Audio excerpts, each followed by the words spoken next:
All right, everybody. Welcome to episode 46 of Sports Cards Live. This is going to be a really fun episode. I've been looking forward to this one for probably 4 to 6 weeks already.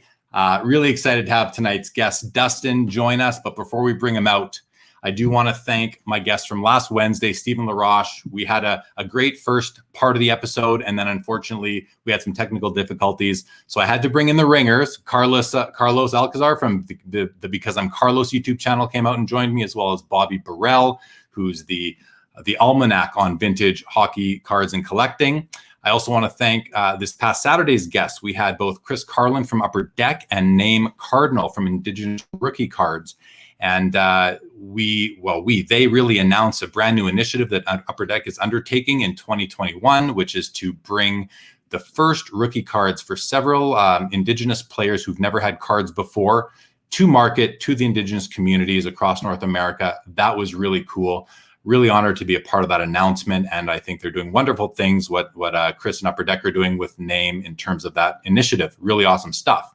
This Saturday, Eric Norton from Beckett Live Presents will be my guest on the first episode of Sports Cards Live for Saturday night. And then on the After Hours episode, joining me will be Amit Acharya, who's been on with me before, episodes 20 and 21, and is a good friend. And we'll have a nice, relaxing kind of wind down show for a Saturday night.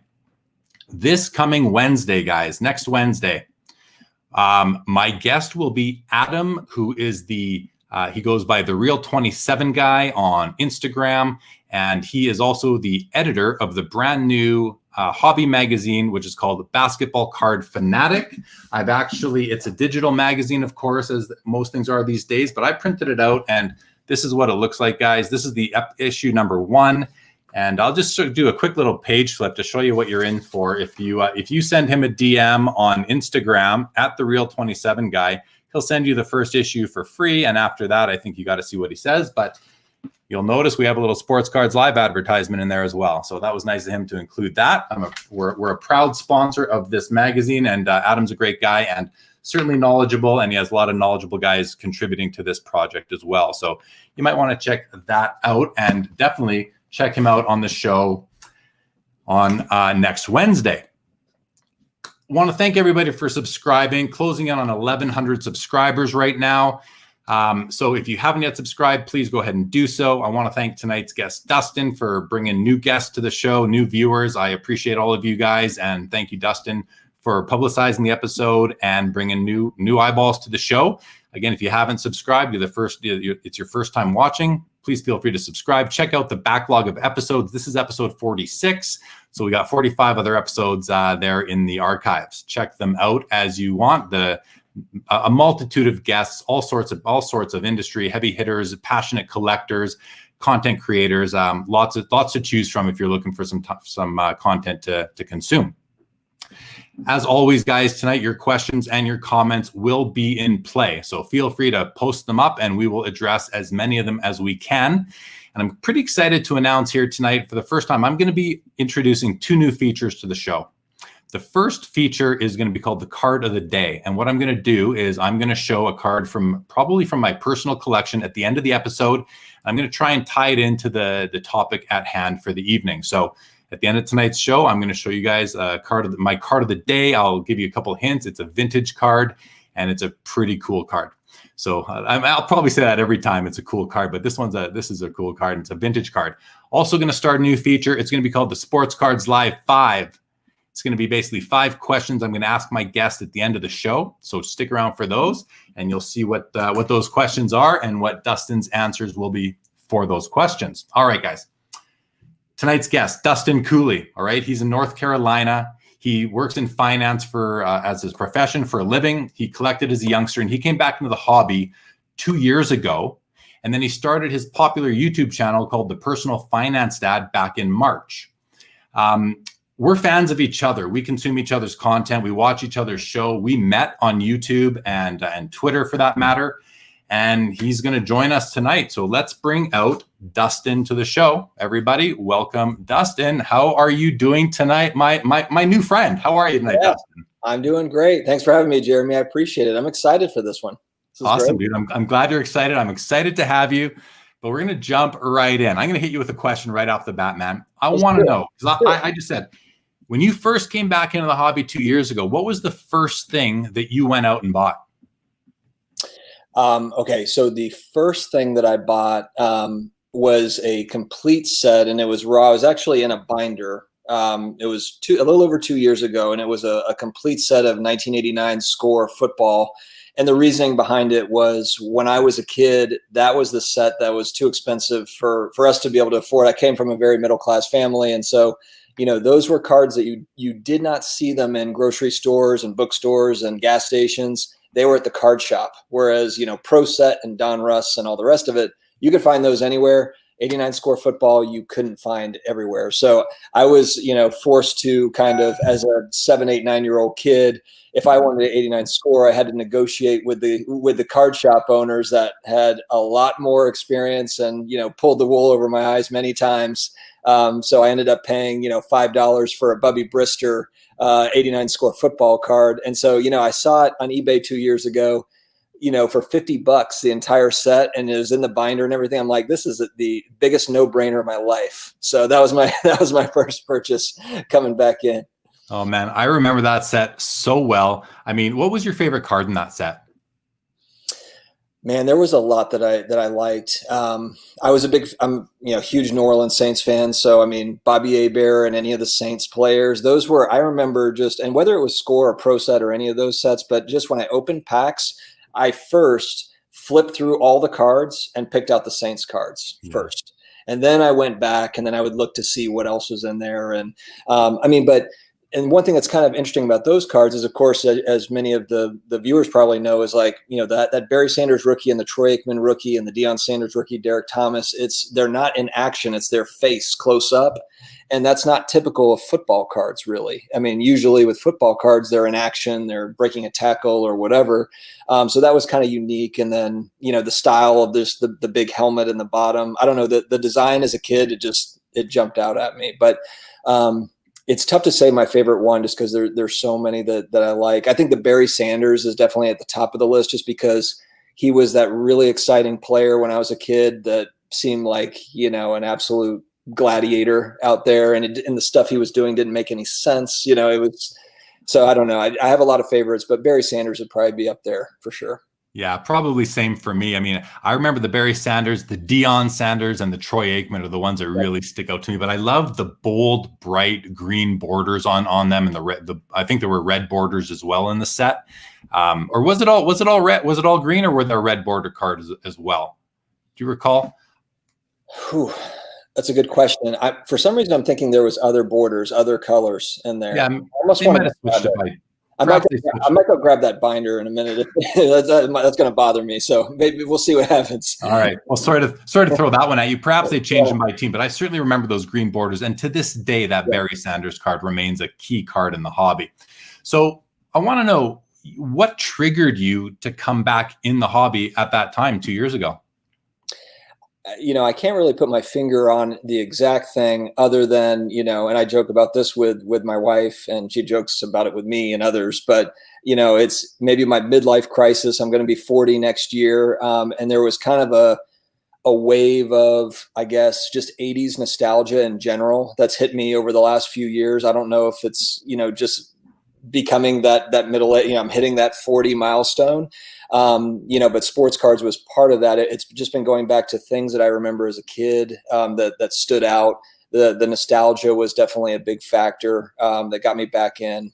So I can't really put my finger on exactly what it was, but I mean, look, I bought a pair of Air Jordan 9s that I had when I was 13, from 1994. There's a few things that are, maybe some questionable purchases that my wife was probably like, what's going on here, And I think it's just kind of going back to those good times as a kid, and that kind of mindset that brought me back.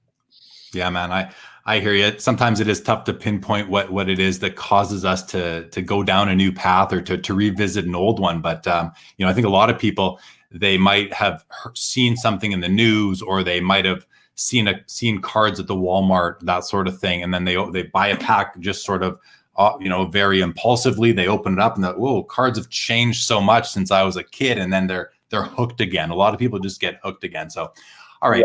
What I want to get into next is sort of like, you've been back in the hobby now for 2 years, which is a relatively short period of time if you're thinking how long the hobby's been around. Oh yeah. But you've already sort of changed your direction a little bit. You've already been I guess adjusting your approach to the hobby and strategy. Before we get into that, let's just say hello to the viewers we have. We got Legion with us as always. Legion, welcome to the show. Card Currency, Greg, welcome to the show. Good evening, y'all. Hoping everyone's doing well. Looking forward to another night of learning the hobby. Thank you very much. Greg, the card collector, welcome to the show. Steve, welcome to the show. Yam, as always, welcome to the show. This will be fun tonight. Dominic, good evening to you. Brent, bravo, Jeremy, first time watching live, but have caught most of the archives. Loving this. Thanks, Brent. Great to have you live for the first time. Really awesome to have you. Steve, good evening to you. Tim, hello to you. Card collector says hello to you, Dustin, directly to you. And there we go. Several colors, red, blue, and green in that first 89 score. I knew someone would know for sure. So, all right, welcome everyone to the show. Dustin. So I'll give you a few minutes here to sort of talk about since you've been in the hobby for the last 2 years and your first strategy or the approach you had. What was it, and what are you doing now? Yeah, it was interesting. It's kind of come full circle for me a little bit. When I first came in, like I said, I bought that full set of 89 score football, and I was really looking for cards more as a collector, coming back in the first, few months coming back in, just kind of researching it. The one thing that really stuck out to me was graded cards. It was like, what is this? And well, I shouldn't say that I said, what is this? Because I had also delved into comic books as well. And I saw that comic books were being graded. And then I saw that cards were also being graded by third party, and so I was like, okay, this is obviously a thing. This is something that, is definitely new. There were no graded cards in 1988, when I was at the card shop.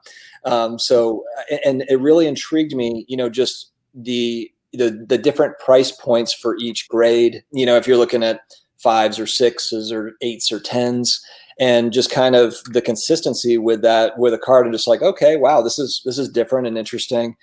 So I came in as a collector and just trying to learn as much as I could. I bought cards, like I bought a Joe Montana rookie card and a PSA 8. I bought Troy Aikman rookie cards. That I had the 89 score set, but then I also bought some graded ones. I bought kind of those cards that, couldn't really afford as a kid, or maybe, or just kind of, or I didn't see very much. 87 Fleer Michael Jordan. I bought a few Michael Jordan cards, stickers and things where it was like, 86 Fleer sticker Michael Jordan, where even back then, I can remember in 1990, they were, expensive. It wasn't like a $5 card, in the 80s. So it was those sorts of things. I was more of a collector coming in, just kind of picking up things. I picked up a Jim Brown rookie card and a PSA 3. And then as it started to kind of evolve from there, and like I said, I was dabbling in graded comic books as well too. So I bought a first appearance of Black Panther, Fantastic Four, number 52, that was graded. So I was kind of attacking it from a few different angles, collectibles.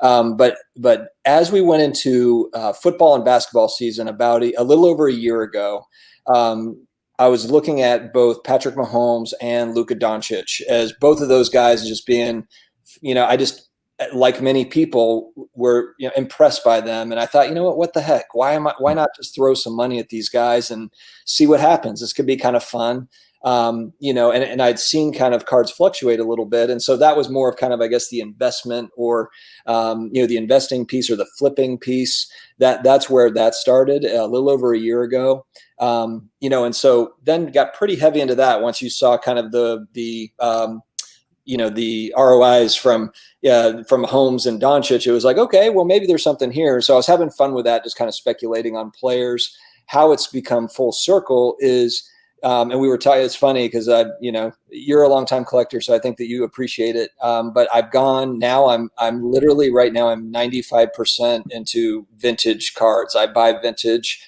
football cards. Now I know people have different kind of, the years that they consider to be vintage. I'm buying a lot of 80s Hall of Famers in football, which a lot of folks won't. They say, well, that's not vintage. Maybe that's Bronze Age or something like in comic books. And I respect that. But for a 25-year-old, 1990 might be vintage, So So I'm including kind of those 80s guys in there because I think there's a lot of Hall of Famers from like 84 and 89 that that I like long term, and so it's become more of a long term collection, long term investment type attitude, as opposed to more of the short term stuff. Not to say that I'm not having fun doing the short term stuff, because I am, but it's mainly kind of to flip cards to buy larger vintage cards. I would say that that's really where the strategy has kind of come full circle. It was like collector, investor, long-term investor, collector. Yeah. No, I think it's a wise decision. And just for the record, my personal definition of vintage is anything up until basically 1989, 1988, 89, in there somewhere, depending on the sport. Because that's when you used to get bubblegum in the packs, and before Upper Deck came out in 1989 with their first baseball set and really revolutionized what a card could look like and what it was made out of, and having that hologram on the back, the additional security feature. I thought that was, to me, that's where we have the true cutoff between vintage and modern. Although I think since from 1990 through till 2020, I do think we have a couple of eras within that shorter period of time, which is now 30 years, even though that's not so short. It is when you're considered the hobby started in the late 1800s. At least these cards were produced in the late 1800s. So I appreciate that. You're now doing mostly vintage stuff. There's some new lingo in the hobby as of recent, and I'm not sure who started it, where it came from, but I'm noticing a lot of people are using this terminology, and the terminology I'm getting at, they're calling it zagging. They're saying, hey, or they're saying, I bought this card. This is my zag. This is a zag. Okay, I guess it's got it's with reference to zigzag. Yep. Can you sort of explain what you feel that means and what that lingo really is getting at? Yeah, I mean, my definition of it is kind of going in a different direction than maybe where the crowd is going.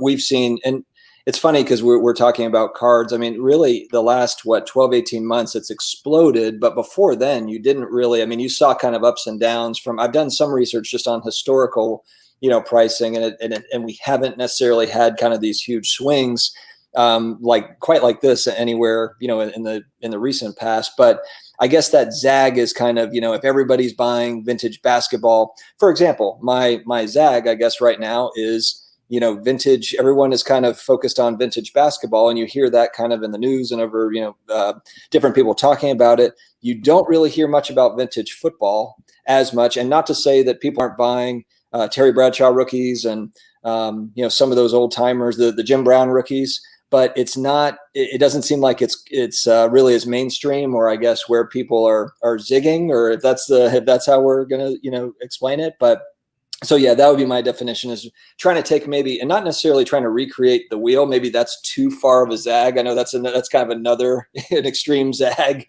another way of that being explained. But, just trying to maybe get ahead of the curve a little bit, just trying to go away from maybe where the crowd is going currently. Yeah, that makes sense to me. That's kind of how I perceive it to mean as well, or what I perceive it to mean as well. I'll go take it a step further and say, I think when you think about zigging, that's what the masses are doing, and we've seen what the masses have been doing in the hobby for the past up to 6 months now. And then zagging is more of a contrarian type of approach, where you're kind of looking to do what's contrary to what the masses are doing. And I think that's where the zig and the zag came from, or perhaps that's what I perceive them to mean. So I appreciate your explanation of that as well. Okay, interesting stuff. I want to move on in a minute. I want to move on to a term that you coined to me. I think you just kind of came up with it off the cuff the other night, but it's a great term, and the term is base card bonanza. So we're going to come to that in a minute, but before we do, I just want to say hello to a few more people that have joined us. Dave Hart, hello and welcome to the show. Steve says, I also love the 88 baseball, and they have 4 colors, very underrated. In my opinion, just not many rookies. Yeah, that's right, from that mass production era for sure. Carlos, welcome, says it might be helpful to have a Bronze Age or similar designation at this point. I refuse to call the 80s vintage. Well, Carlos, Yeah. Carlos, you can be wrong. That's okay. You can be wrong once in a while. Let's keep going because Carlos doesn't like being wrong. Greg says, is Dustin's day job in the world of finance? If so, does Dustin see other people in the finance world getting into cards? Dustin, can you speak to that? Yeah. So actually my day job, it's shifted. I'm actually a recruiter. So I'm an IT recruiter. But I've been doing that for about 4 years now. But previous to that, I was in finance for 12 years. So I do have a background in personal finance. Just over the last 4 years, I got more into the recruiting space, which I'm enjoying. As far as the finance world getting into cards, I don't know if I have enough. I don't know if I'm in tune enough. And I guess I'd have to get clarification on that. Am I hearing finance people talking about it? I did hear, I made an episode about Graham Stephan. For those that are not aware of who Graham Stephan is, he is a massive YouTuber. He has about 2 million followers in kind of that personal finance space. He's a big time real estate agent in Los Angeles. And he was doing a collaboration video with another kind of personal finance guy on YouTube that also has about 1 million followers. And they were talking about, actually, the one guy asked, Graham said, what is kind of your, I guess it'd be that alternative investment zag, that we're talking about. Which alternative investments are you liking right now, type thing. And he was talking about Pokemon cards, and he whipped out a binder of his old Pokemon cards that he had in early 2000s as a kid. And then he said, is this what you would say is kind of the, big alternative investment? And he said, actually, I don't know much about it, but sports memorabilia would be the number one alternative investment. And this is a guy with he's arguably the largest personal finance YouTuber. So, do I know personally a bunch of people? No, but you keep on hearing these things, in the media and kind of, influencers, big time influencers talking about it. So, I guess we'll see. Yeah, I mean, we're hearing more and more about it than ever before. Where it's making headlines. Ken Golden of Golden Auctions is he's on CNBC on a regular basis, really bringing the hobby some great attention. So even though the numbers are crazy, these records are being broken every couple of weeks, it seems. But hey, it's publicity for the hobby. I think that's good for all of us. Ralph says vintage cardboard has that nostalgia giving an aura just by looking at it. I have to agree with that. Dave, welcome to the show. Great to see you. The card collector says vintage football did go up a bit. I think maybe focusing on vintage baseball is the right play because its last spike was last year and it's been declining ever since. So I think it's due for a spike. Okay, fair comment. Thank you for that. Yam says, whoa, I'm a headhunter myself. I recruit COOs. There you go. So, Dustin, you have an opportunity here because as a recruiter, you're meeting lots of people, you're interviewing people, you're meeting clients. You can drop a hint and say, hey, I don't know if you're into cards, but check out my channel and maybe join the hobby. You can do some recruiting for the hobby as well. I didn't think about it from that angle. That's a good point. I need to change my approach a little bit on my work calls. Exactly. Also joining us tonight is Jake from 90s B-Ball Cards. Guys, check out his YouTube channel. Also check out the Card Collector's YouTube channel. And I'm going to call out Amish Dave Archer's YouTube channel. Check out all these guys. And of course, Because I'm Carlos's YouTube channel, all among my favorites. Jake, welcome to the show. Jake will be a guest with me in the next few weeks as well. You guys will want to check that out too. And if you've just joined, we do have some new people who've joined. I want to let you all know that I'm starting 2 new sort of features of the show with this episode tonight with Dustin. The first feature is the card of the day. So I'm going to tease a card at the beginning and I'm going to show it at the end of the show, and I'm going to try and keep it sort of on topic and relevant to my guests. So tonight's card that I will be showing at the end of the episode is a vintage card. I'm not going to say much more than that. I'll leave it a surprise. Dustin doesn't even know what it is. The other feature that I'm introducing tonight is called the Sports Cards Live 5. And it's 5 questions that I'm going to ask all my guests at the end of the show. So, I know these episodes are long. Stick around till the end to see those, or tune in later and skip to it and watch those for a little short and concise version of some questions and answers with the guests. Okay, Dustin. The next thing we're going to talk about is the topic for which you've coined the term, and it relates to the recent popularity of base cards, and we're calling it the base cards bonanza. Can you explain to the audience what you're seeing that caused you to speak to that? Yeah. Well, in one very specific example that I talk about fairly frequently, I'll bring it up on my channel quite a bit because I think it's just a great example, and it's a player that I love. It's Luka Doncic. It's his Prism base PSA 10, and just kind of how high the population report is. And I get all kinds of pushback from viewership, and I respect that. I mean, everyone is entitled to their opinion. Not trying to be right on it. All I'm saying is that those kind of base cards are ones that I have, I guess, some concerns about for myself. I'm not necessarily saying that, yeah, hey, no one buy those. I mean, and also if you're collecting them, that's one thing. I've also had viewers that have said, you know what, I just want to have that for my collection. And that makes total sense to me. But what scares me, I guess, is when people come to me and they're like, hey, I'm thinking about buying, 10 of these at $2,000 a pop, obviously I'm not going to tell them what to do, but I would just say that's not something that I would do. I think there's a lot of other variations, other maybe more scarce cards that could be another option too to think about. So, but of course everyone can buy what they want. It's just one of those things where it's like the market is so hot right now. And I understand that those are very liquid and they can be turned over quickly, but I feel that those are the most vulnerable cards when you're talking about whether that's a Luka Doncic base Prism rookie card, or if that's a 15-year, LeBron James base Prism PSA 10 that's selling for $500. And who knows, maybe that'll hold up, but that's just something where I think that'll be kind of a fairly short-lived thing. And my thought with that is if you're buying a card from 2018 or 19, there's so many different parallels and variations to choose from. There's too many, frankly. So it's like, why not put maybe a few more bucks into the one that's numbered or whatever, So that's kind of been my thought, just behind kind of the base card bonanza, and something where I thought there's some vulnerability there. But what are your thoughts on that, Jeremy? I don't know. Am I crazy? No, I mean, I thanks for asking me. I think, when we talk about base cards, I think first of all, a lot of viewers, a lot of people in the hobby may think that, well, it's a rookie card, it's not a base card. But when we are talking about the base rookie card as well as other base cards, whether it's a 15th year LeBron James or a second year LeBron James Topps Chrome base card.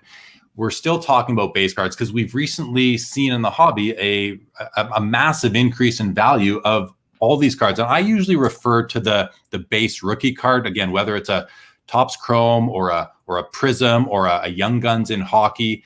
I refer to them as the commodity cards, and they're the cards that you see people trading quite often. At any time of any day during any year, you can go onto eBay or ComC and you can find several copies of these cards, whether it's dozens or hundreds. They are out there and available. And this goes back to even vintage base rookie cards, like the Wayne Gretzky rookie card, very easy to find a copy. The Joe Montana rookie card, very easy to find a copy. Those are a bit different because they didn't have alternatives back then. Those guys got one card a year, maybe two if there was an action card or a record breaker. So I hear what you're saying. I think it makes a lot of sense to look at it as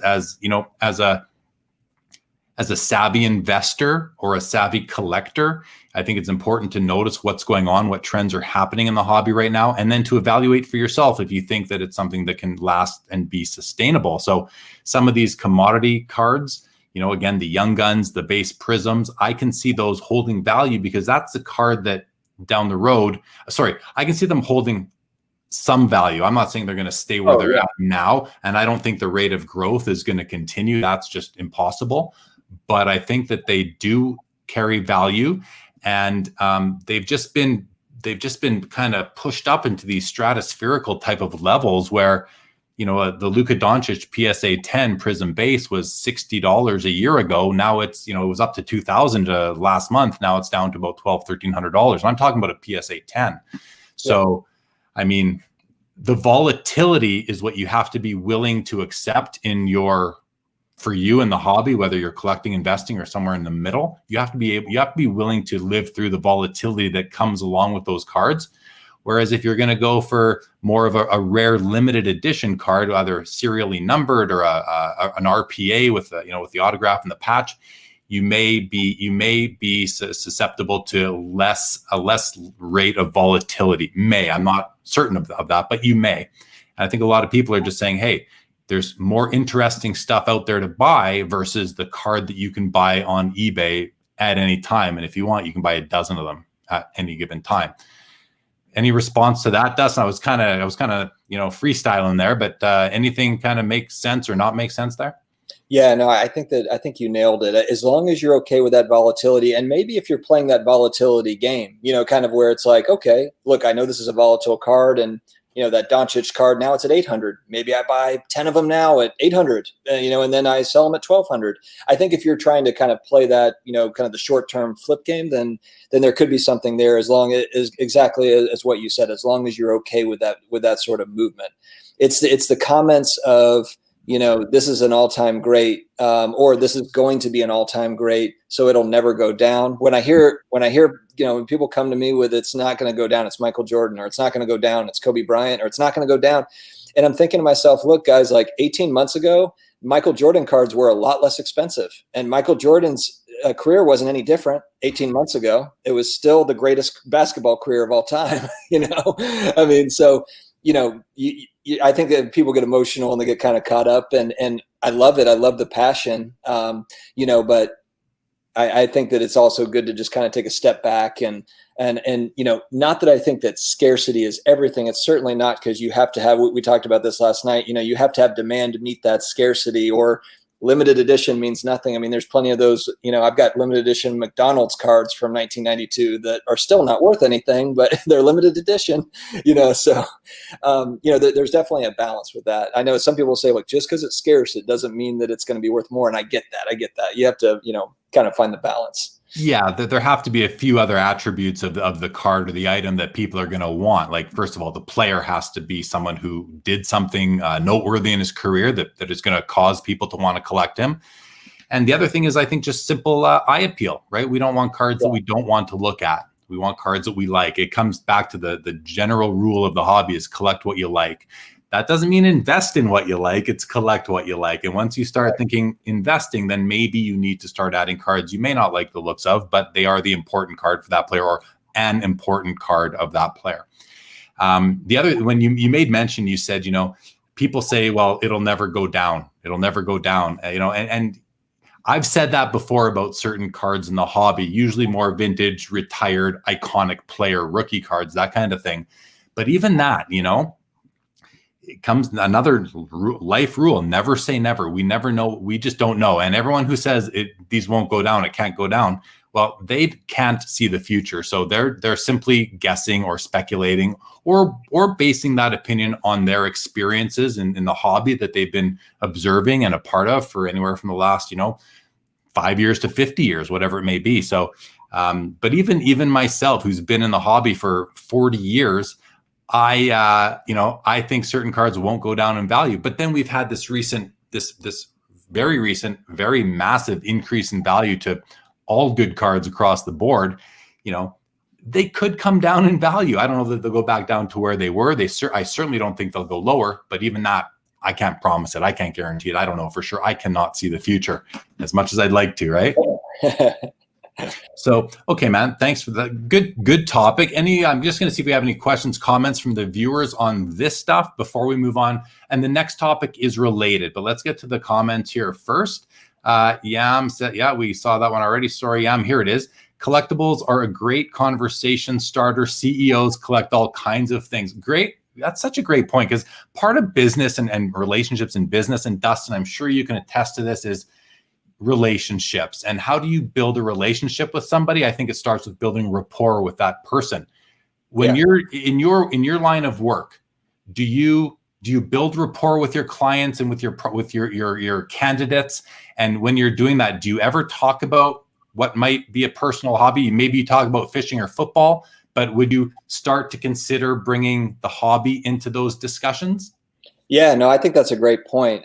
Definitely talk sports, certainly talk sports, but never really dug into collectibles. I almost feel like when I'm working, I go into kind of the different zone. I actually have a problem during the day, especially with all this remote working. All I can do is think about cards. So I'm trying to stay off of eBay and trying to stay on the phone, doing my work. So I think when I kind of zero in, I'm more of like, I can talk sports, but if I get into cards, it's just going to get me into trouble. But no, I think that's a really great point, though. Collectibles.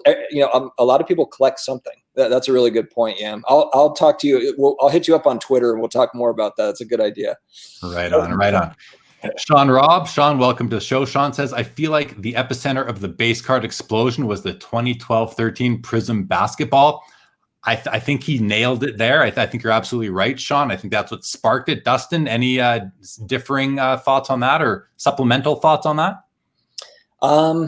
I know. I think it makes sense. It does make sense. Yeah, no, I don't have anything to add. I just agree. Yeah, sounds good.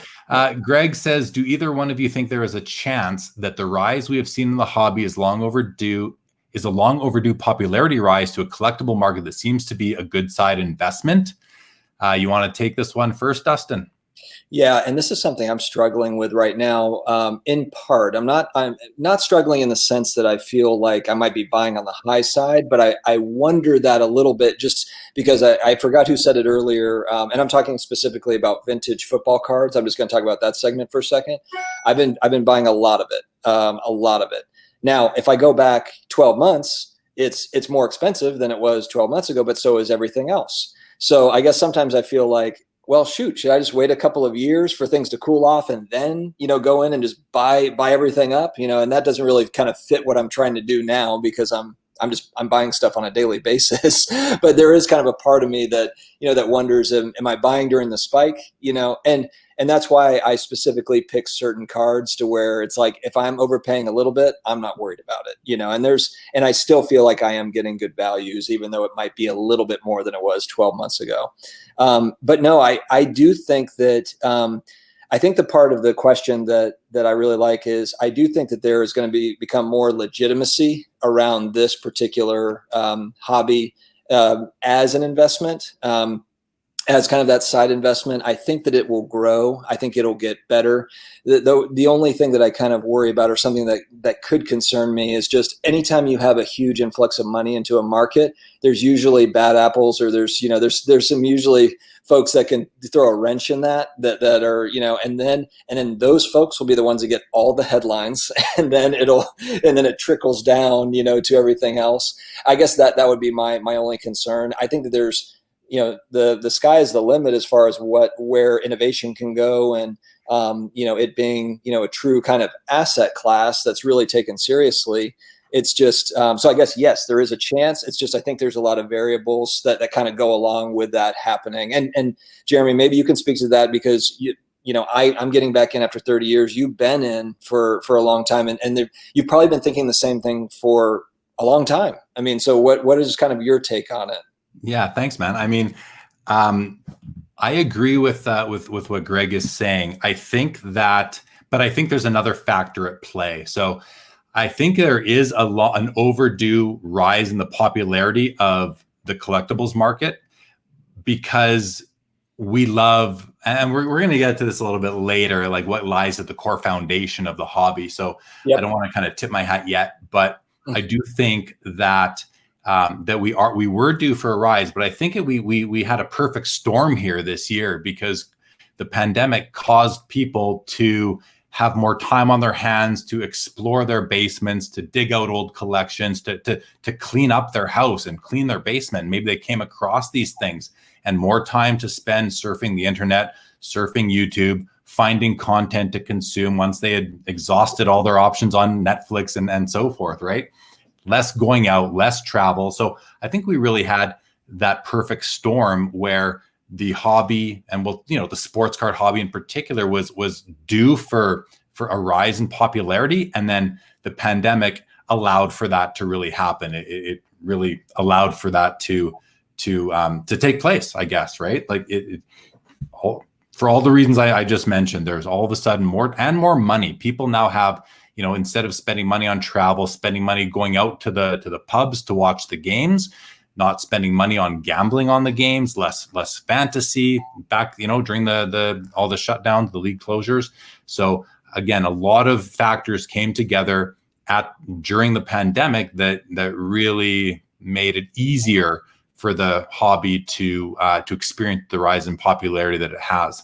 So do you think that pop culture, just from kind of that 80s, 90s, early 2000s, most specifically the 80s, 90s, I mean, do you think, because I'm just thinking back, just kind of thinking about like my dad's generation, and they have certain, he's got his own kind of nostalgia stuff from the 50s and the 60s, but it just, I don't know. And maybe I'm wrong here, but the 80s and 90s were just very, very important decades in pop culture, whether it be music or, movies and everything that kind of went along with that. And you even see it today. Every movie that's made is a remake of some movie that was made in the 80s. I'm waiting for another Gremlins movie. There'll probably be another Goonies movie, so, but is that all tied together with kind of our age group? And I'm kind of tipping the hat probably on what we're going to talk about later, but that's just something I was just kind of thinking about while you were saying that. Yeah, man. Great. It's a great point. I mean, I do think so, and if you think about what's going on now in like screen entertainment, right? It's all on demand. It's all Netflix and that sort of thing. It's streaming on demand. Back in the 80s and the 90s, we were watching sitcoms at 7:30 p.m., 8 p.m. every night. You knew what night the show was coming on. You knew you knew which shows were coming on in which order. You had your plan. You got the TV guide. Now you build your own TV guide. You know what you're going to watch. But back then, the world was a much different place. We weren't on our phones all the time, our iPads, our computers. We were in front of the TVs watching TV as a family. And I think a lot of us now, if you're in your 30s, 40s, 50s and up, we kind of look back on those days and we remember them fondly. It was a more innocent time. So the shows like the Seinfelds, the Simpsons, that kind of stuff. And if you go back even further to my shows when I was a kid, like Happy Days and Three's Company are the ones I used to love, my after school shows.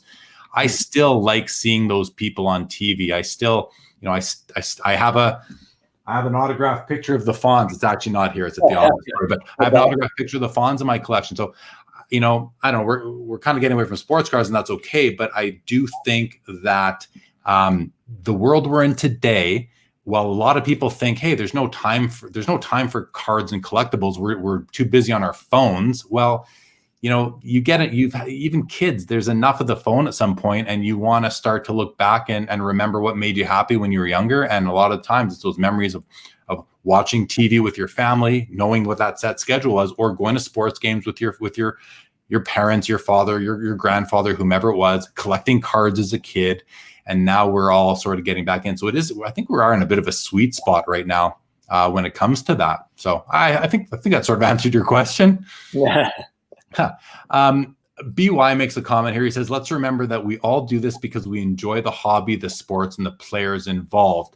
Then he goes on to say, as an investment, it's another story. And I think that is a very astute comment because, we enjoy the hobby, but there are people coming into the hobby now who are in it just for the money, just because they see an opportunity to make some money. So it's not everybody that's driving this recent boom is there because they're just collecting. But I do think that there's something to be said for those people that are collecting, that are keeping the hobby sustainable. Make sense to you? Yeah, absolutely. Yeah.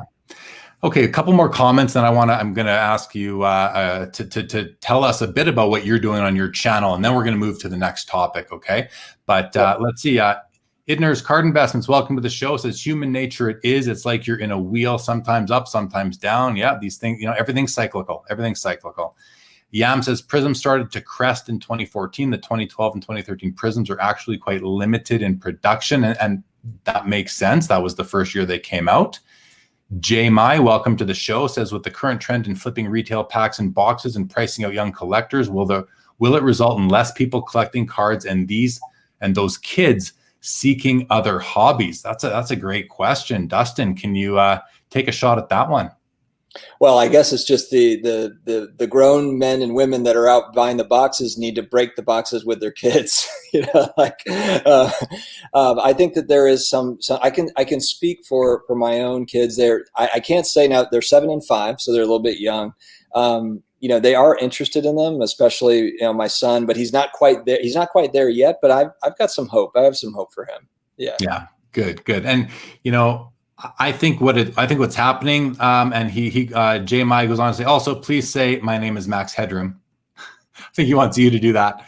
But back to Jay's first post here into the question. I think that unfortunately there's some truth to that, especially when it comes to the basketball products coming out that, a year ago they would have come out at $125 a box, and now they're $700 to $1,000 a box right off the printing press.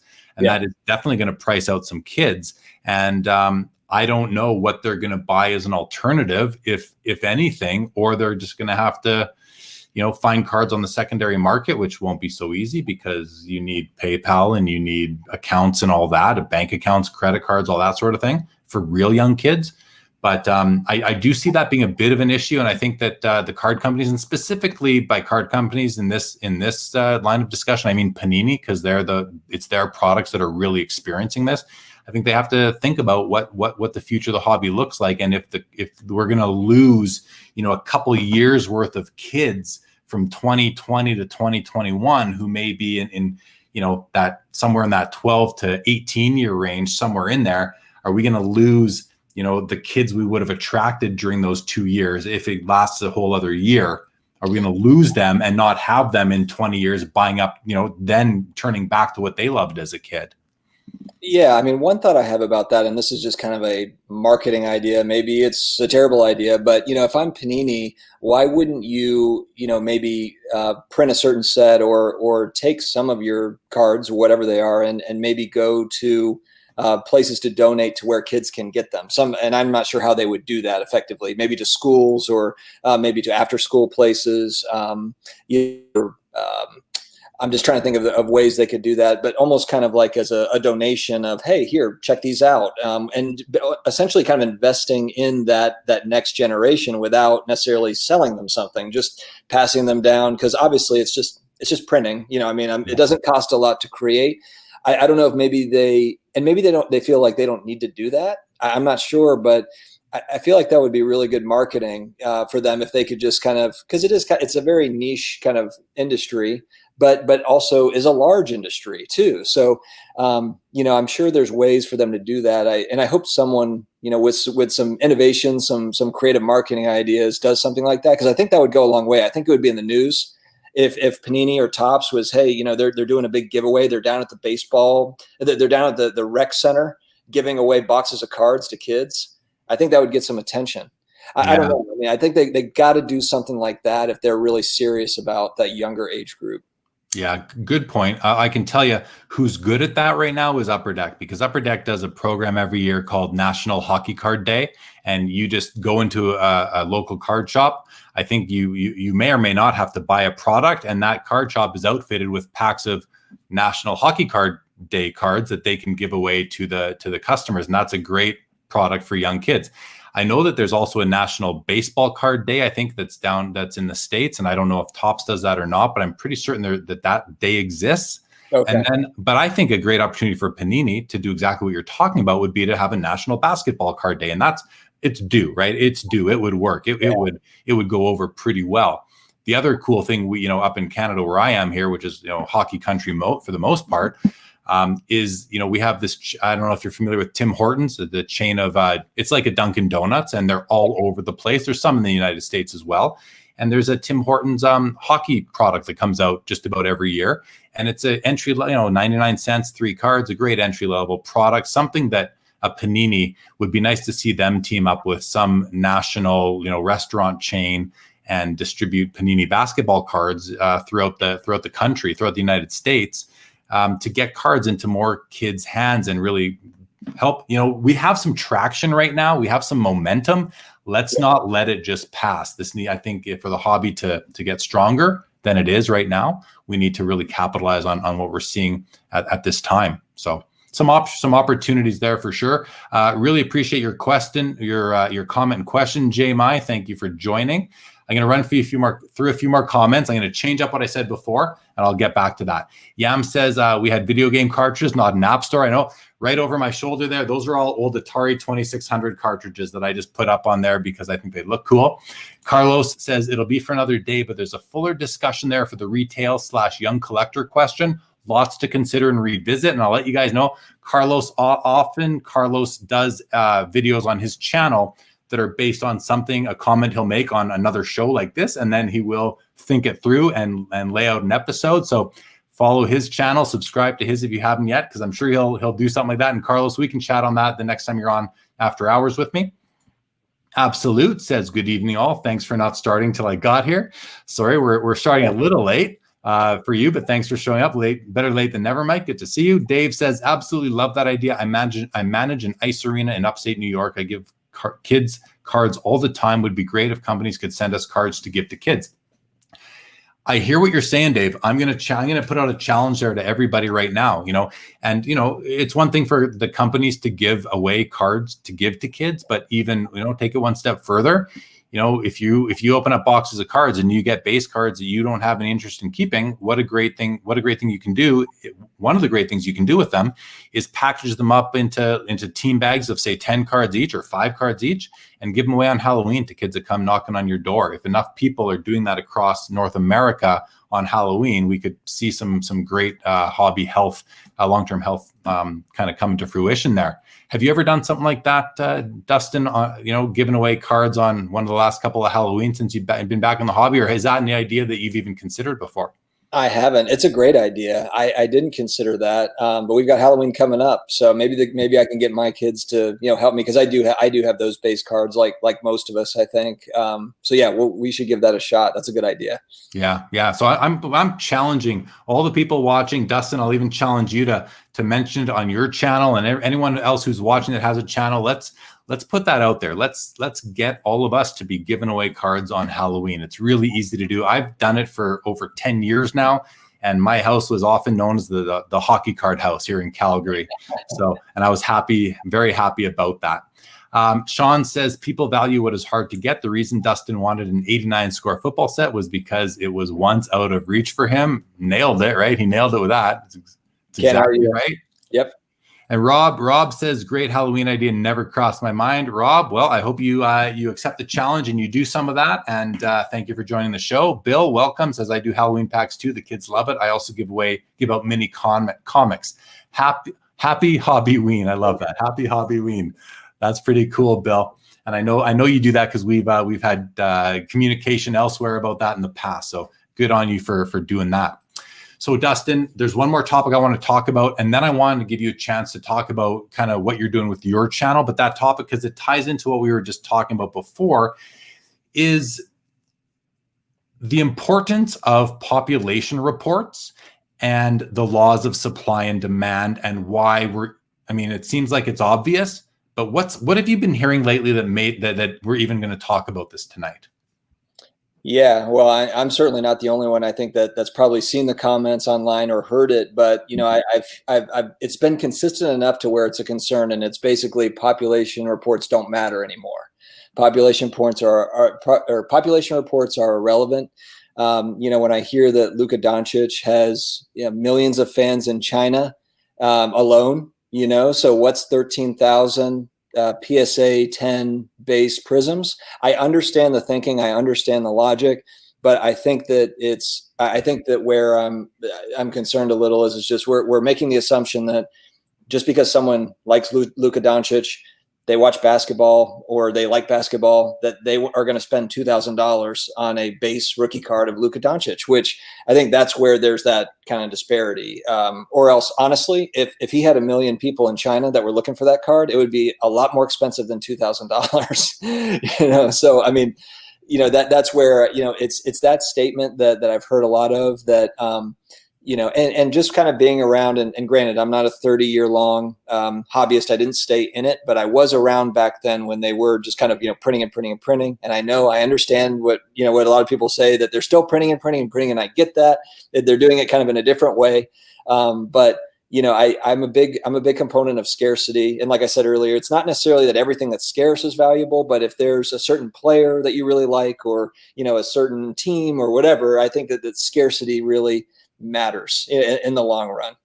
Yeah. Now, if you're doing short-term flipping, then maybe, it's kind of like what we talked about. If you're playing that volatility game, then maybe that's a different strategy. But if we're talking about long-term collecting, long-term investing, that's the thought behind that. What are your thoughts?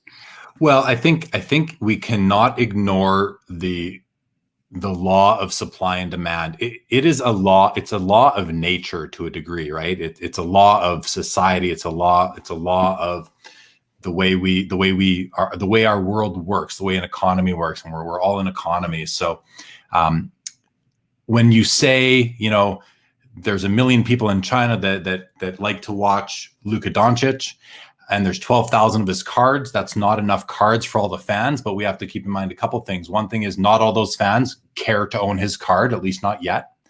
The other thing is that 12,000 cards, well, what are you comparing that to? It's all relative. So how many to be able to assess whether or not that's a lot or not a lot, or where it falls, you need to understand, or at least consider how many of a similar card, or what's the population of a Michael Jordan rookie card for a very popular player, or Kobe Bryant or LeBron James, and less popular players too.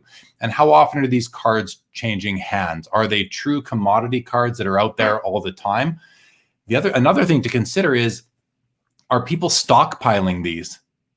Because oftentimes, I see on Instagram stories all the time, people show stacks of their Luka rookies, or their Giannis rookies, stacks of these things, or their Kawhi rookies. It's like, well, you've got 50 of them, your buddy's got 45 of them, and your other buddy's got 40 of them. Like, what are you all going to do? Who are you going to sell those to eventually?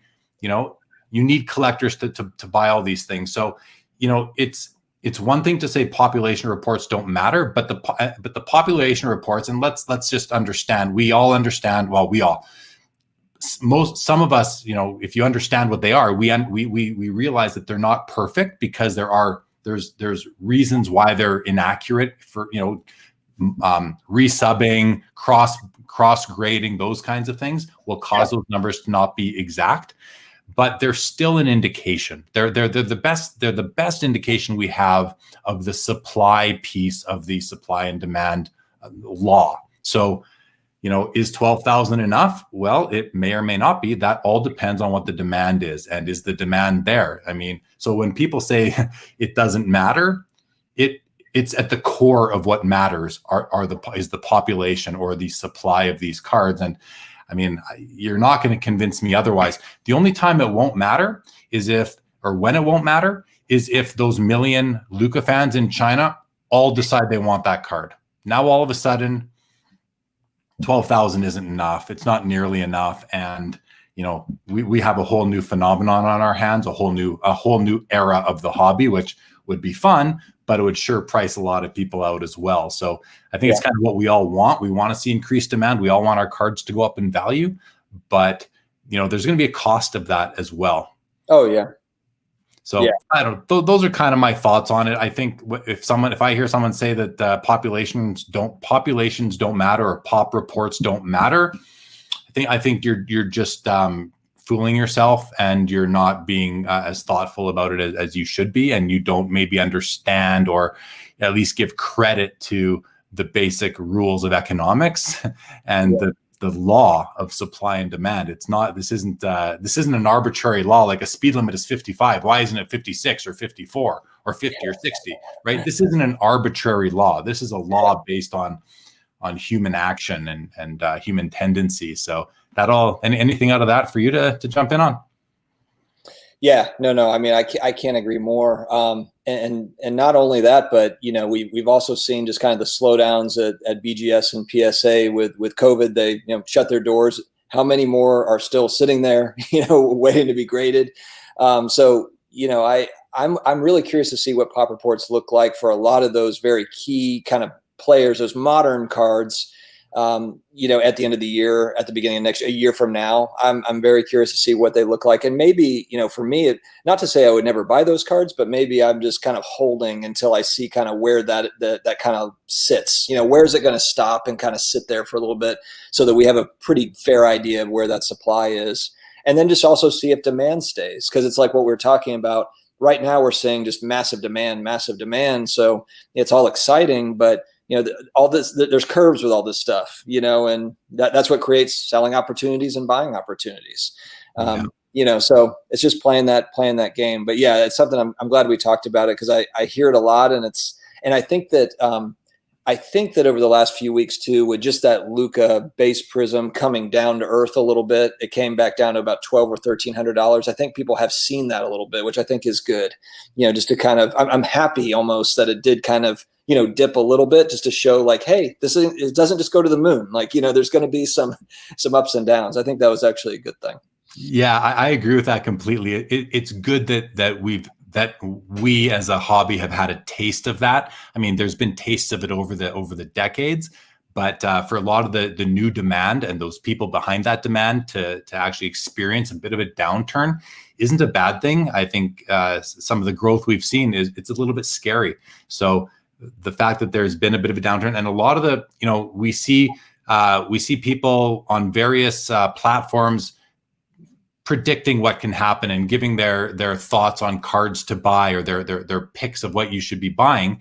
And it's almost been impossible to get it wrong up until about 2 weeks ago. So everyone's been right lately, which is great for them, but now now we're going to start seeing some people get it wrong. And a lot of the people who are fans or followers of some of the people who are putting these predictions or these recommendations out there are going to say, oh, okay, so they don't know exactly what's going to happen all the time. I might need to start doing my own research, or even expanding the some of the commentary and the people behind the commentary, like expanding their watch list, or different people they're following on Instagram, content they're watching on YouTube, and maybe rounding out the overall information that they're consuming. So it might be a good thing in the long run in terms of that. Oh, I agree. I think that, it's like you really learn when you suffer. You don't learn when you're always winning. You learn when you lose. So that's a good, and it's happened to me. It's happened to probably all of us. So,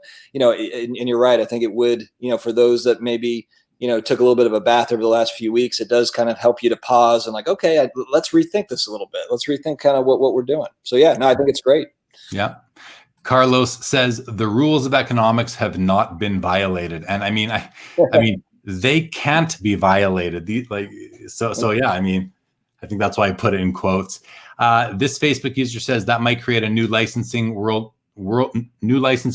agreements. It could maybe distribution agreements, that kind of thing.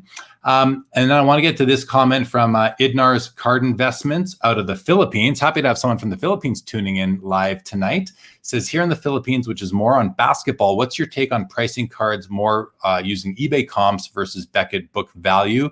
Because here we usually base it on eBay comps. What's the use of Beckett now? For me, I can just simply say to you on that, Idnar, that I think most people are using eBay comps to value their cards versus Beckett book value. That's been my perception for the last little while. That's not just in the last 6 months. That's in the last few years. Beckett's book value, I think, is useful for certain things, but in terms of getting a real-time value for your card, there's nothing like being able to refer to a real-time true market and seeing what cards are actually trading at. Obviously, there's issues with Beckett, with eBay's information and the transparency of it or lack thereof. But I think these are things that will be fine-tuned in time and hopefully improved. How about you, Dustin? Any sort of thoughts from you on what Beckett's being used for now in terms of their book values, or where you get your card values from?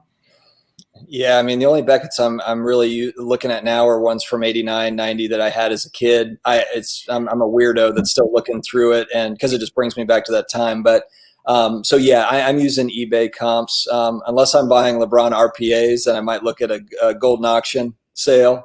I'm kidding. I'm not buying any LeBron RPAs, but one day, you know?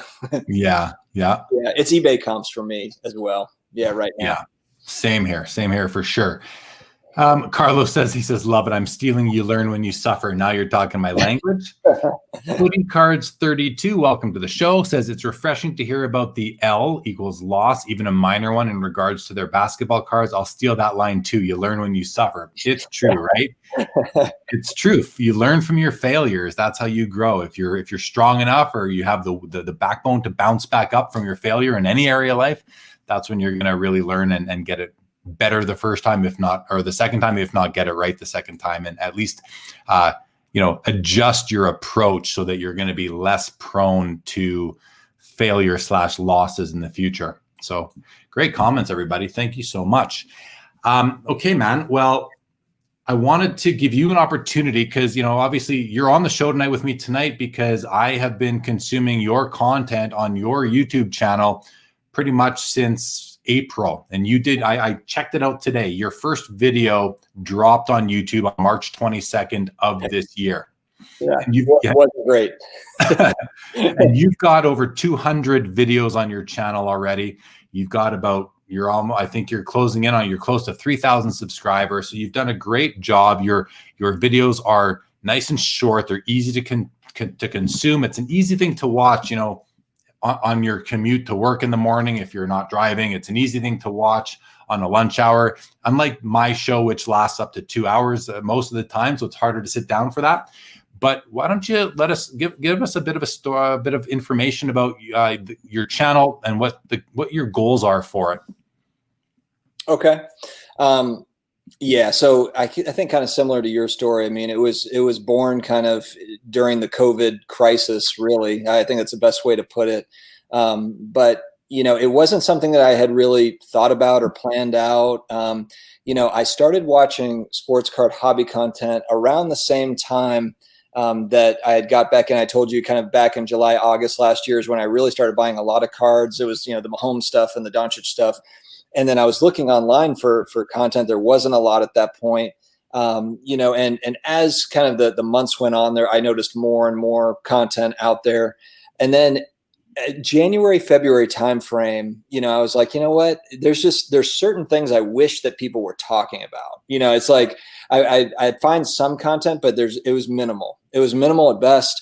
And then I just thought, like, why don't I try this out? Why don't I just see, kind of what happens? And I think that if you kind of take all the pieces and put it together, the other part of that was, COVID hit. And then it was kind of like, I call it the midlife crisis. I know people say that's, a negative term. I'm not trying to be negative with it. I actually think it can be a positive thing. It's, it's the, you learn when you suffer thing or whatever, it's not necessarily a negative thing, but it got me really thinking, like, I mean, I could be gone tomorrow, like what is my legacy here? Is this it? Is this like, I work my 9 to 5, I've got a beautiful family and that's all great, but what else? And so I was like, you know what, let me just give this a shot and maybe, to see if I get any sort of a following. I started to make a couple videos. My first couple are really bad. They're really awful.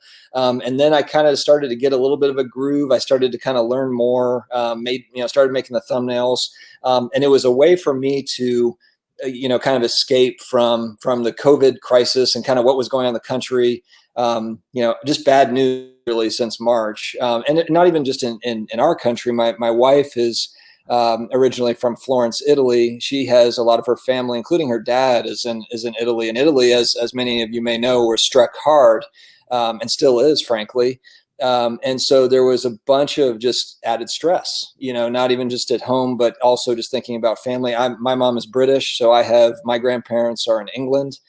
And so it just hit me. It just hit me right in the face. And it was like, you know what, if you want to do something, you should do it. And I'll tie in kind of my main motivator, my Tony Robbins, if you will, was Gary Vee on that front. I didn't get into sports cards because Gary Vee was into cards. I didn't even know he collected cards until later on. I found him years ago and found him to just be kind of a motivating voice. And I noticed that a lot of his message, literally every single part of the answer to any question that anyone asks him, it's pretty simple. It's just make more content on social media. That's kind of his message. And it's either, it's buy more ads on social media. Oh, you're doing great, but make more.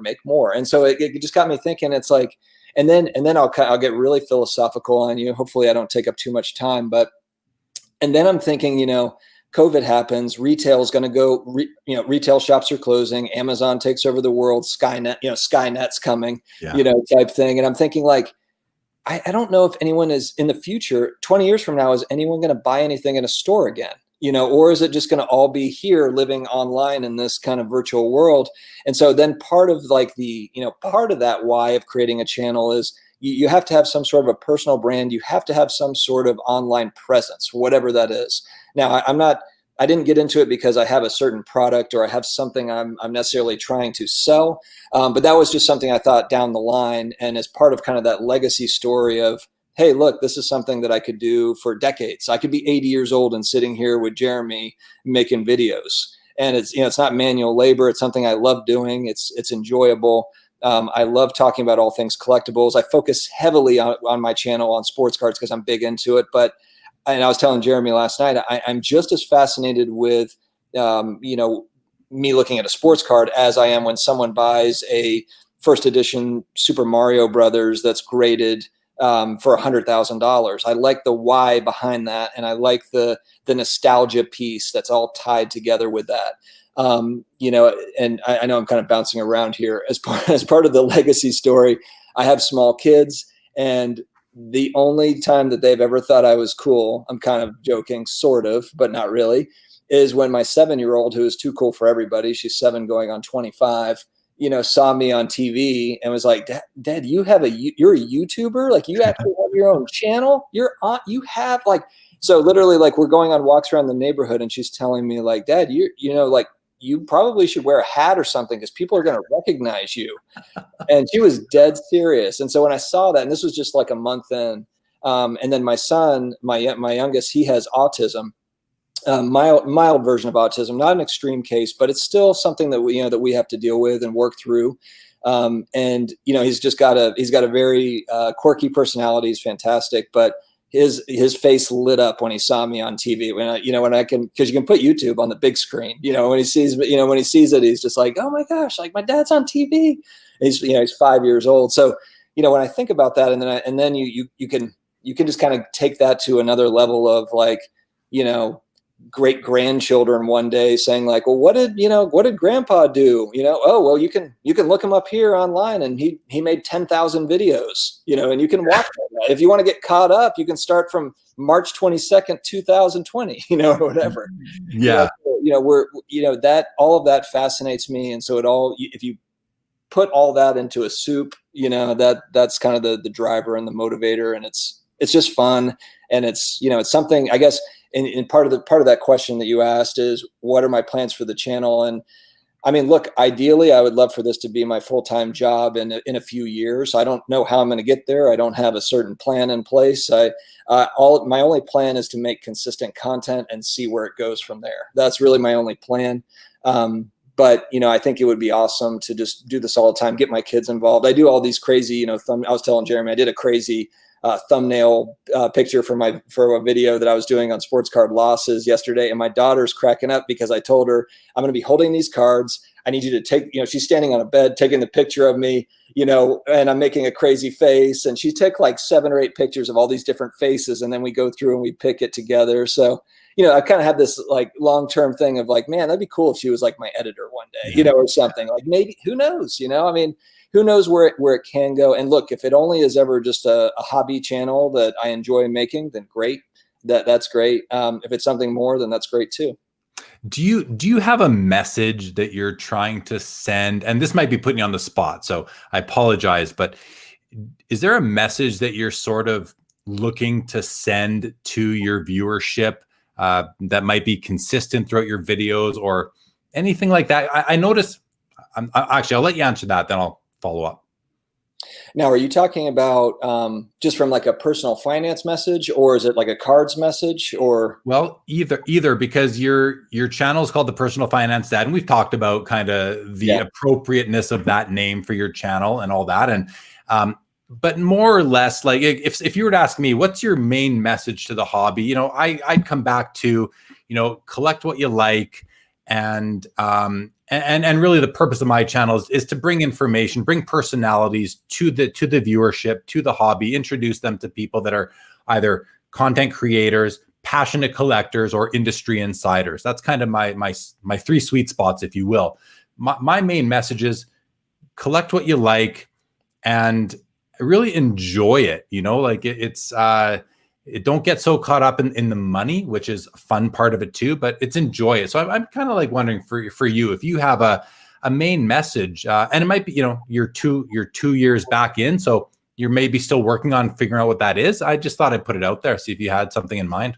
Sure. Yeah. I don't know if I have necessarily a set message or kind of a mission statement for the channel.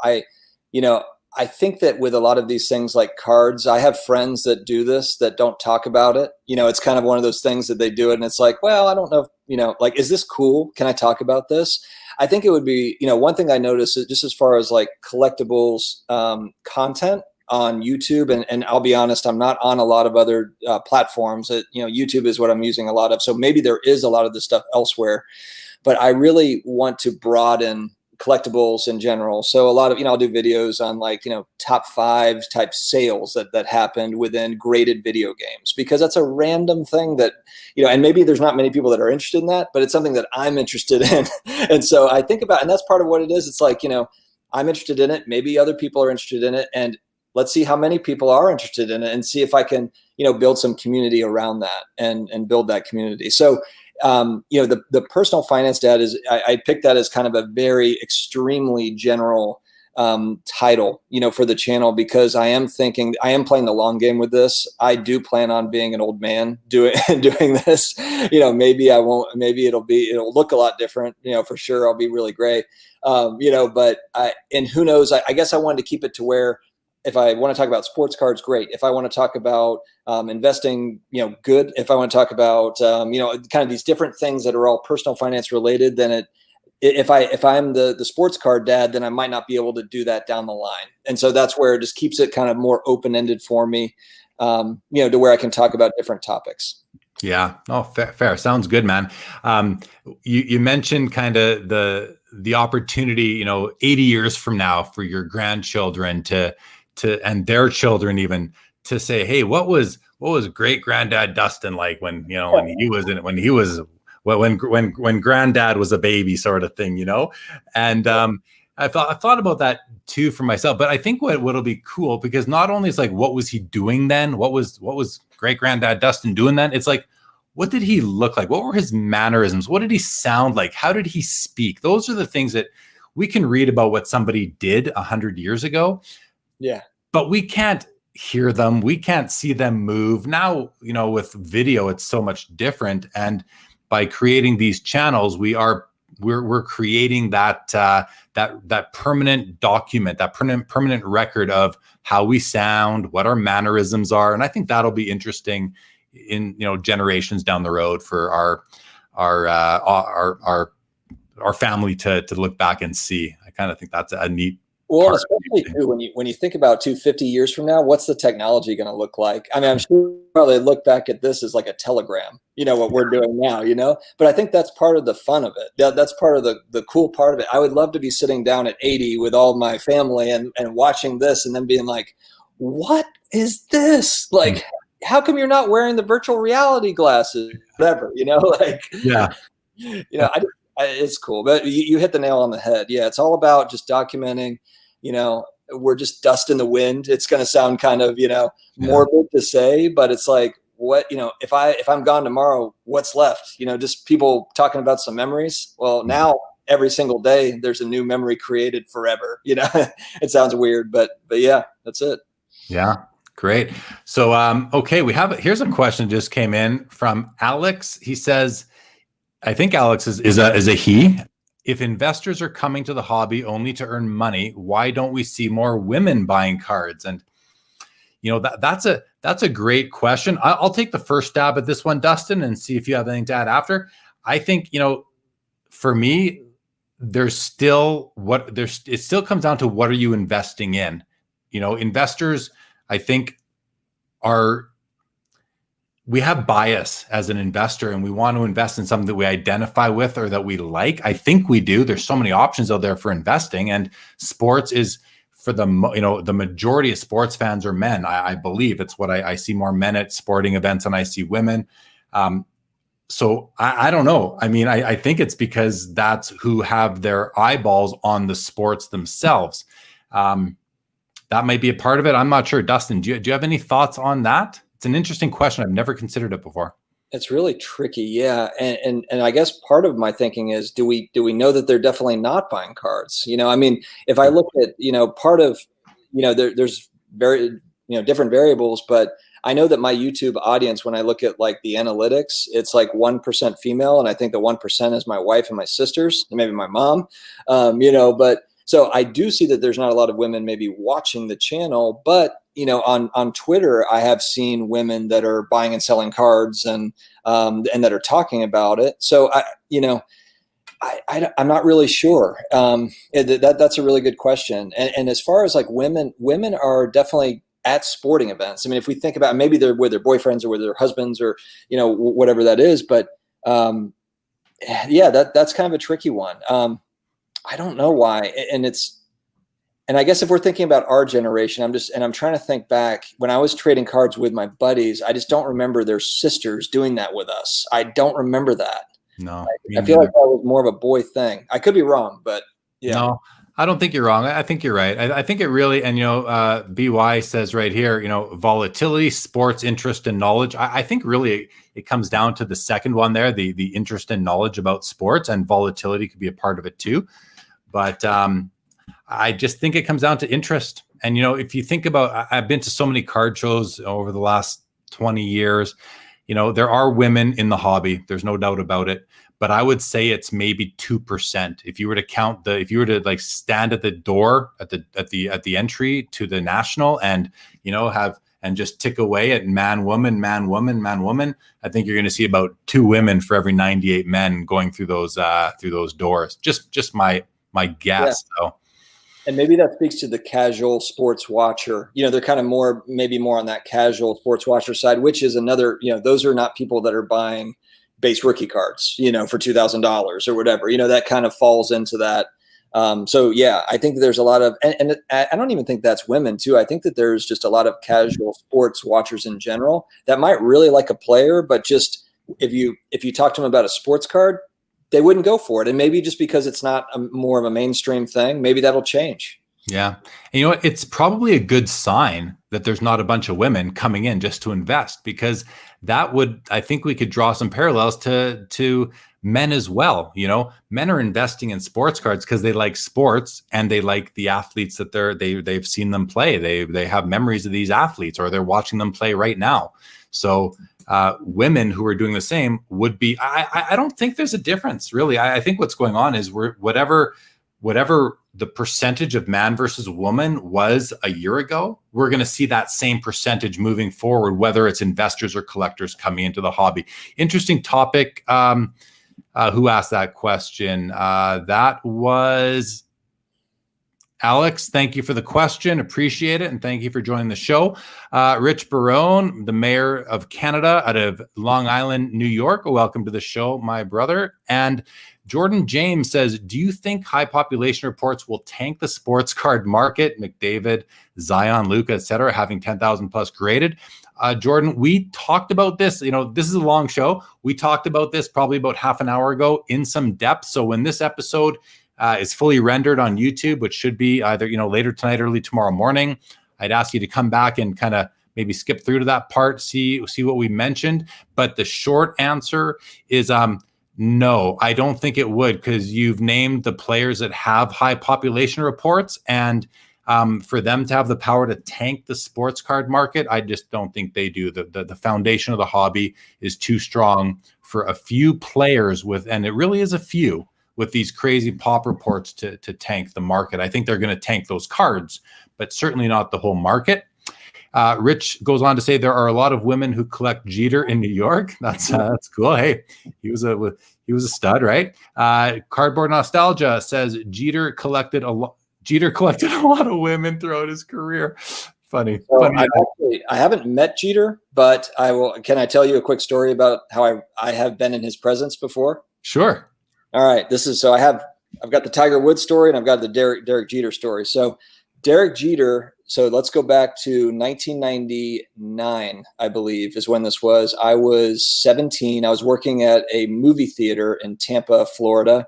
The Yankees spring training is in Tampa. It's right off of Dale Mabry Road. They've got their spring training stadium there that they play in, kind of their preseason stadium. But I was working concession at the counter. I had popcorn and sodas and all that stuff. And there was the line was getting kind of rambunctious. And I was thinking to myself, like, look, I'm going as fast as I can, people. Like, I'm only one person. I've got to do all the stuff. I'm 17, so I've got a short fuse anyway. And, there was all this, commotion, and it was Derek Jeter was in my line, and he was with one of his lady friends at the time.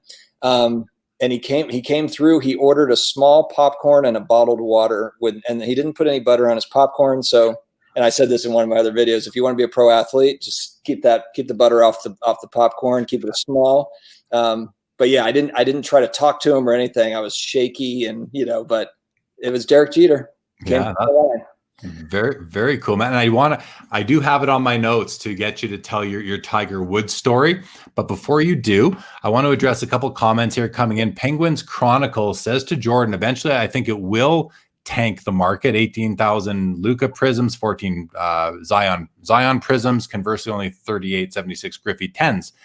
And then he says an Upper Deck was printing entire sheets of Griffey rookies. So, but I think I think you're actually seeing it backwards, Penguins Chronicles. I think that what we're not backwards. Let me rephrase that. I think what we're seeing is that these monster populations of these certain cards are cards that really have come out in the last few years. And I said earlier in the program that I think we've got vintage and modern in terms of the two sort of eras of sports cards. But I think we have a new era that's recently come in, and it's based on the last couple of years alone, because that's where we're seeing these monster populations. So I don't think it's going to tank in the hobby. The hobby's never going to be tanked. The hobby's been around way too long for two cards to tank it. And that's really what it is. It's maybe more than two, but not many. So, but I think that they will tank their own cards' values. It might be such that rookie cards that came out in 2018, 2019 become similar to what we saw in the early 90s. But cards before that, cards from mid 90s to late 2010s are going to be, I believe, immune from what these monster populations of Zions and Lukas are going to cause. And speaking of that, I mean, these populations are only going to get higher because of the backlog that we are seeing and have been told about at Beckett and PSA. So I expect those numbers to get a lot higher, especially the Zion number. I think that will probably eclipse the Luka number, within 6 months once Beckett pumps through its backlog. Any comments on that, Dustin, or should we keep going? Yeah, no, I agree. I think that what's going to happen, my guess, it's just a guess, is I think that those cards are just going to settle in at a lower price. And I think that it's not that they won't be wanted. I just think that they'll be bought and sold at a lower price. So maybe for the Luka, it's $500 or $600 or $700 or whatever that is, where it just sits in there just because of the constant supply of them out there. And maybe I'm wrong. Maybe it'll be a $2,000 card. But I think that where you're definitely right is I think it'll just be limited to that card. I don't think it sinks Luka prices across the board, assuming he has a great career. I think that, the stuff that is more scarce will be fine. I just think that there's certain cards in particular that, that would be affected. Yeah, no, well said, well said. So Penguins Chronicles follows up here. He says, let me clarify. I don't think it will tank the hobby. I agree. Hobby is too big, but for those players, it will if they don't win. I love what Josh at Cardboard Chronicles says, focus on rarity, and I love what Josh at Cardboard Chronicles says also. He's a very smart hobbyist, and he seems to see things a little bit ahead of the curve. So, yeah, I mean, and I think you're right, Penguins, for kind of addending your original comment. The hobby is too big. And but yeah, focus on rarity. We talked about it earlier on the episode. We talked about population reports and supply and demand and the various factors that play in. So again, if you joined late, check out that earlier discussion, because I think it might answer, or at least give you some of our opinions on that whole situation. Couple comments. Footy Card says, most people don't realize, but moms do most of the buying at the primary level for their kids at shops or via a website, whilst at an event, the father is usually the buyer. And Cardboard Nostalgia says he can attest to that. My mom got me involved in the hobby, although she wasn't a collector herself. My dad didn't see any value in sports cards. Very cool. Very cool. Footy says, very much agree with here. Jeremy, thank you very much. Alex says, when I see on eBay sales of 10 to 50 PSA Lucas on the same item, looks to me as overproduced. Well, it's also the hottest card going right now. So it's, the production numbers were high. I don't know what they were, but they were high, let's say higher than a few years earlier. The rate of submitting to grading companies is higher than it's ever been right now. And it's who's hot and who's playing. So we're going to see more people with those cards try and flip them on eBay and maybe take some profit. So it shouldn't be surprising. We've always seen hot players have their cards listed on eBay. That's not a new thing at all. Bobby Burrell, who's joined me a couple times already, says rarity will always rule. And I think that just speaks to the basic law of supply and demand, which of course we've hit on pretty hard here tonight. Mike at Absolute Authentic says, make sure to hit the thumbs up button. I didn't read this one first. Make sure to hit the thumbs up button to like this video and subscribe to the channel. Thank you, Mike. I always appreciate that. If you haven't done that yet, please do, guys. New viewers have joined. Before we move on, I just want to let you guys know, if you are late to the show and you are a regular viewer, even if you're not, I'm debuting 2 new features tonight with Dustin. It just so happens that he's the guest tonight when I'm doing this. The first new feature is called Card of the Day. So I'm going to tease a card at the beginning. I'm going to try and keep it on kind of on theme with tonight with the guest of the evening. And at the end of the episode, I'm going to show the card, and it's going to be a card for my personal collection. What other card would I show? So I'm going to be doing that. And the second new feature is going to be called the Sports Cards Live 5. And it's going to be 5, I don't want to call them rapid fire questions, but 5 questions that I'm going to attempt to ask every guest that I have, so that we can get some more sort of continuity between the guests and the episodes. And if I change up a question or here or there, just bear with me. And we'll see how that goes as time goes by. Carlos says, I think what Alex was referring to, single bulk lots of PSA 10s rather than individual listings, which is also indicative of high pop reports and production.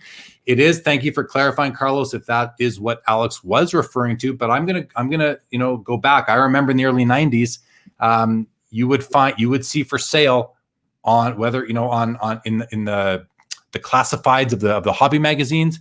You'd see for sale a lot of 50 Kevin Moss rookie cards, lot of 100 Todd Van Poppel, 1990 Upper Deck rookie cards. It went through all the sports back then. So we've always seen lots of players' cards come for sale. And when you see that, those are the cards that oftentimes don't stand the test of time in terms of their value. So there have been other changes that have occurred since then. So it's tough to say what'll happen moving forward. But great discussion. Lots of good points. Dustin, anything to jump in with on any observations here?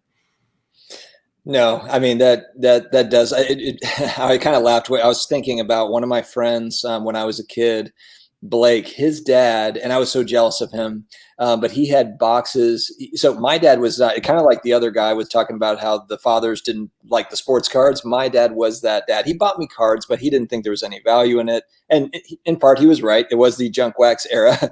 But I remember my buddy's dad had 89 score boxes of packs that were loaded up in his closet. And he was one of those dads, I guess, that was, packing up grabbing the 100 rookies and packing them away for retirement, type thing.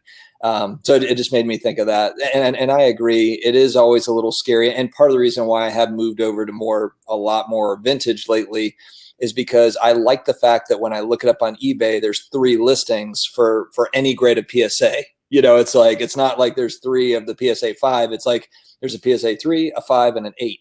And that's when I know, like, okay, we're dealing with different stuff here. Yeah, cards that come up once or twice a year, very, very rare. Cards that come up once or twice a month, still rare. Cards that come up, 50 copies a day, not rare. And of course, those are just random numbers I'm pulling out of my head, but you get the idea. Cardboard Nostalgia says it's impossible to compare a sport like NBA versus NHL in terms of population and scarcity. NBA's popularity worldwide is arguably more popular of the big four American sports. 18,000 cards worldwide is rare. I mean, I don't know if I really agree with that. I think first of all, it's not impossible to compare. Nothing is impossible to compare because everything is relative. As long as you're considering relativity amongst your comparison, it's not impossible to compare. And then again, to say 18,000 cards worldwide is rare, you're only thinking of the supply piece. You have to look at the demand for the cards, not just the popularity of the sport. So I think there's a few things missing in your argument there, Cardboard Nostalgia, but I think you might be onto something. You just need to further fill out your thesis there. Dustin, your thoughts? Yeah, I hear that all the time when talking about NBA versus NFL or NBA versus NHL. My other thought is, why aren't soccer cards valued a lot more than they are if soccer is the most popular sport in the world? I mean, it's the most popular sport in the world, so why has that just kind of taken off over the last 90 days? Now, I understand that stickers have been valuable, so I know that's a separate segment, and there's vintage, et cetera, but wouldn't you think that soccer cards would have been, when you're talking about 2014 Prism being kind of that first Prism set, and I understand there was cards before that, but you would think that would have caught on sooner, but it hadn't. So I don't know how much I buy into that. It kind of goes back to the Luka Doncic million fans in China thing. It's like there might be fans, but are they buying? Obviously they're not, or the prices would be $1 million a card or whatever. The demand would be through the roof. Yeah, I think anytime you're going to make a claim about supply, you have to always consider demand and what drives it. Carlos says popularity is one thing, but viewers do not necessarily equal willing buyers for cards, which is a great point. Rich Barone, the mayor of Canada, says out of the 18,000, how many can you buy compared to a rare card? Yeah, you can buy many. And that's the thing, right? Of those 18,000 cards that may be out there for the player, how many individual owners are there of that card? I'll tell you, it's a lot less than 18,000 because there's several guys that are sitting on a dozen or more of these things. Dunkachino says, good evening, gents. Hey, and good evening to you, Dunk. Welcome back to the show. Says, just say no to sticker autos. Isn't the point of an autograph the fact the player had a split-second interaction holding or signing your card? A sticker auto eliminates this entirely. Well, good point. They certainly didn't hold the card, but the player still did make contact with that sticker that has been affixed to the card. I'm not arguing for sticker autos. I prefer not to have them in my collection as well. I just don't like the looks of them for the most part, but they are a necessary evil, if you will, or they're a necessity to the hobby. Otherwise, we just wouldn't get autographs at all on a timely basis, especially for rookies. Okay, and then Penguin says, just say no to autos, period. When I met Mario Lemieux, I conversed with him and told him I loved watching him play, and he's why my son plays now. Meant more than shoving a card in front of him for 1 second. Right? Experience. Life is about experiences, people. And part of the hobby, owning cards, looking at cards is fun, but the experiences we get in the hobby by going to card shows, forging relationships, making friends, Dustin and I, after tonight, we'll have hung out for 2 nights in a row. Dustin, you're my friend now, man. I don't know if you like it or not. You're my friend now, buddy. So, right? That's just the way it works. So, experiences are so important. I certainly agree with you on that one, Penguins. Great point. Thanks for putting it out there. Alex says, I'm in Mexico. Cool. Soccer is king, but nobody collects cards here. The hobby has never existed for any sport in Mexico. That's interesting because the hobby does exist down there, does it not? Okay. You told the story about Jeter, Dustin. Let's hear your story about I have it written down. Hold on. Tiger Woods. Yeah. Okay. First off, actually, and I'd be curious too if the viewers have ever did this. I was just thinking back when you're talking about autos. First off, I think it's funny how that's one thing I've learned over the last year is how so many people are bent about sticker autos versus on-card autos. When I was, when I was collecting as a kid, there was no on-card auto or any of that. At least I don't remember it. But one thing I used to do, and I'm curious if you did this ever, Jeremy, when you were younger, but in the back of the Beckett magazine, you had the team address for the NFL or the NBA or NHL or whatever it was. And what I would do is I would send a letter to my favorite players at those addresses, and I would ask them for their autograph, and I would put a self-addressed stamped envelope in it. And I remember as a kid, the glory of going to the mailbox and seeing my envelope coming back to me. And now sometimes they would send back, like a letter just saying thanks, but we don't do autographs. But there was a lot of times where the card that I sent them was signed, and who knows if their brother signed it or their mom signed it or whatever. But man, I remember as a kid just thinking that was the coolest thing ever. And I still have those cards. I'll have to make a video on that. That's a video topic. But anyway, it just made me think of that with autos. We were talking about autos. I'm curious if anybody else ever did that, but I can jump in. So I'll just I've never done that. I've never gone with a card to get it autographed. I don't want my cards autographed unless they're pack pulled autographed. I never have. But what I have done is I've gotten players to sign on an index card, and I've displayed it with their card.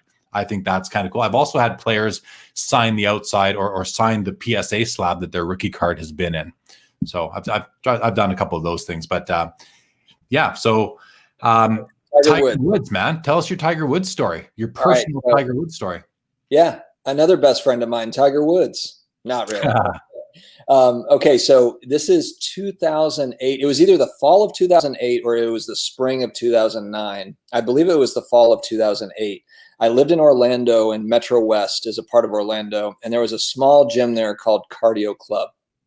And it was in just kind of a plaza. Now, he actually also went to Gold's Gym, so he didn't shy away from going out in public in Orlando. You could see him at restaurants occasionally. He would go out with his wife at the time.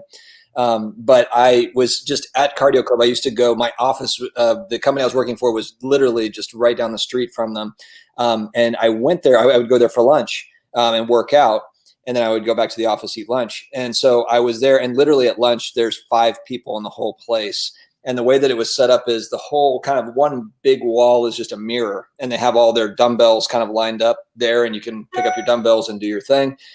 And I was over there, and I was just kind of doing my dumbbell stuff, and I caught somebody out of the corner of my eye, and I was kind of like, it kind of freaked me out a little bit because I didn't think anybody was next to me.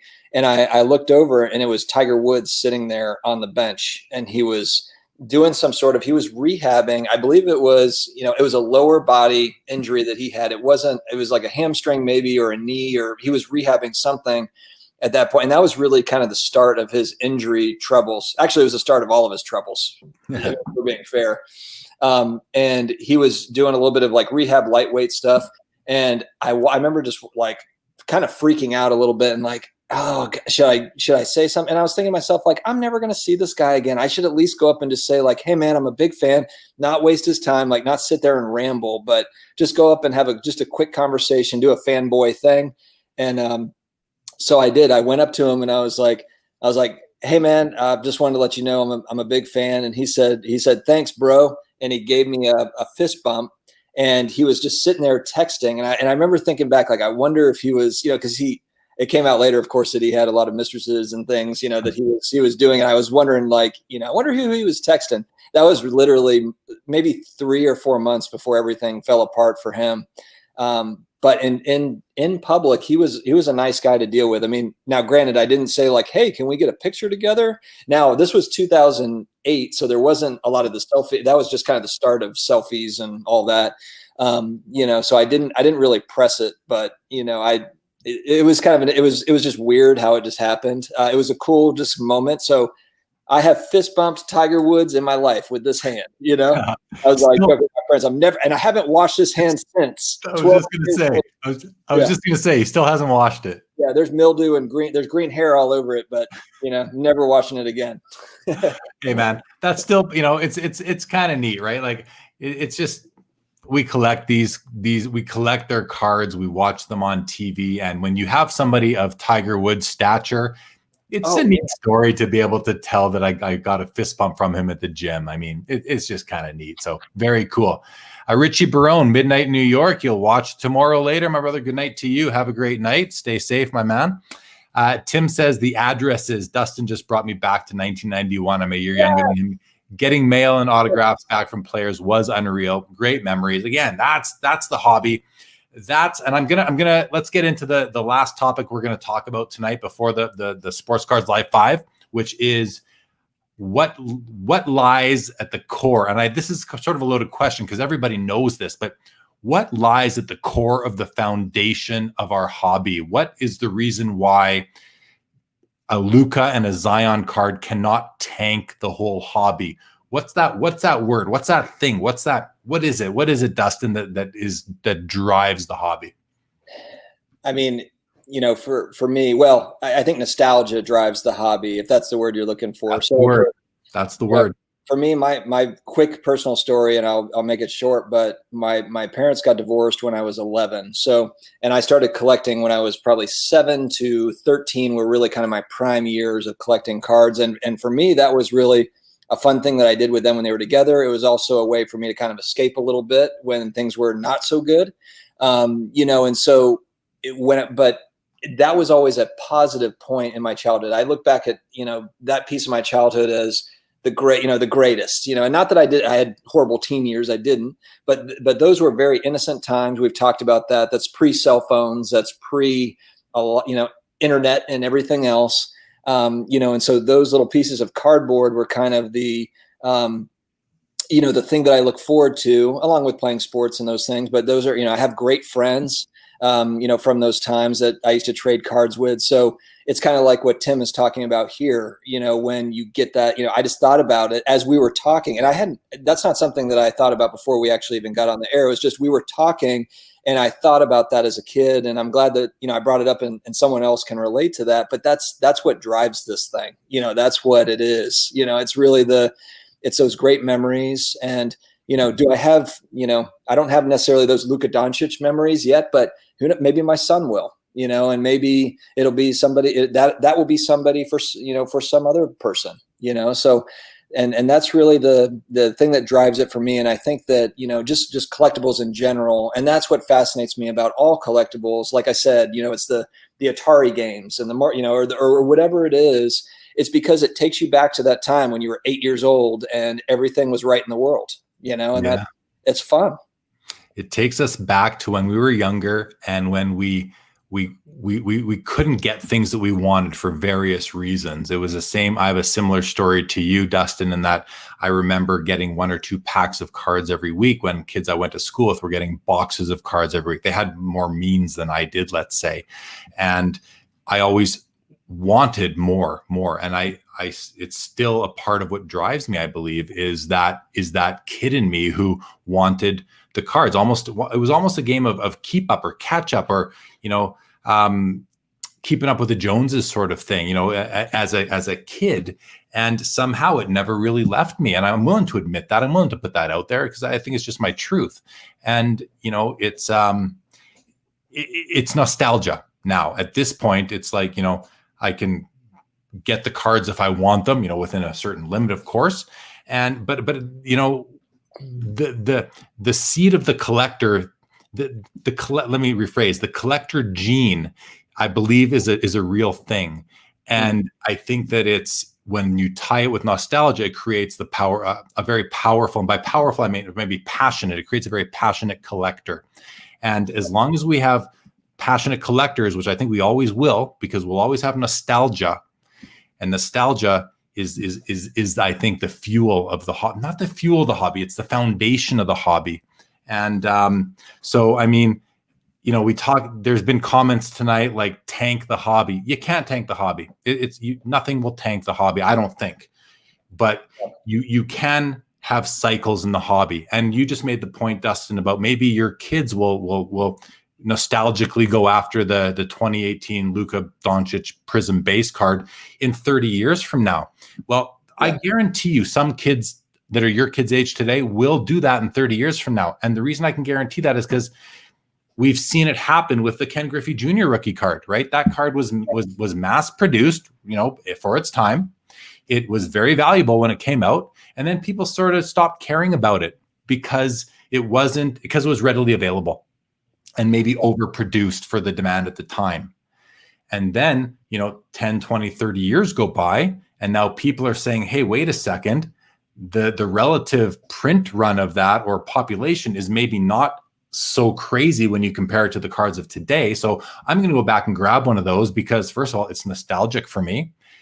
And for that, the Griffey card may not be the best example because I feel it's a very important card for the hobby because it's the number one. It's the card number one in Upper Deck's first set ever, and Upper Deck, was revolutionary for its time. So, but in any event, as long as we have nostalgia, as long as we have sports, and as long as we have fans, you can't tank the hobby. It's just not going to happen. So I believe that nostalgia is the key driver of the hobby. Bobby makes a great point right here. He says there is no nostalgia in the present. So what drives the new card collecting? And I think what is driving it now partially is a lot of speculation in terms of investment.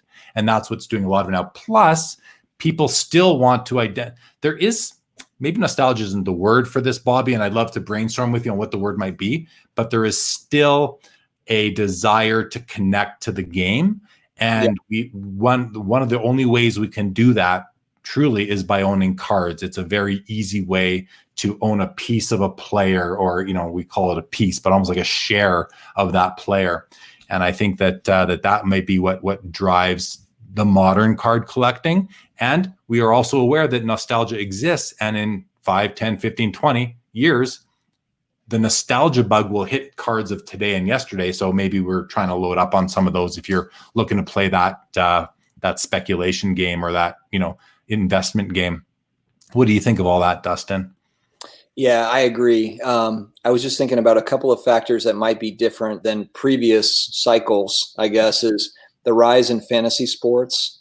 I think that's a real thing. I know that sports betting has always existed, but the ease of which you can now do that online, and then the ease of how you can now buy cards in a second on eBay or ComC or whatever. I do think that because those industries are so large, multi-billion-dollar industries, that I think it does, especially when sports stopped. You made a good point about COVID kind of triggering. I think there's a few factors there. I think stimulus money mattered, in that. I think a piece of stimulus money, I'm assuming it's some percentage, whatever that is, went to cards. But then, I do think there is something about, there's no sports and the sports bettors need something to do. And maybe they grab a hold of this. Same with like fantasy sports people.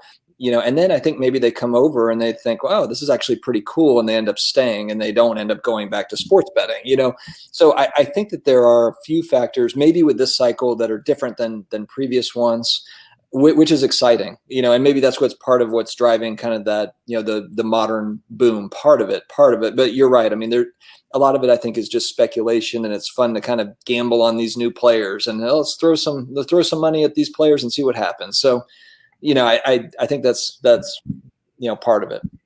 Okay, man, I'm with you on all that. So well said, and thank you. All right, guys, we've covered pretty much all the topics that we wanted to, the general topics for discussion. Let's move on to the first ever episode version segment of Sports Cards Live 5.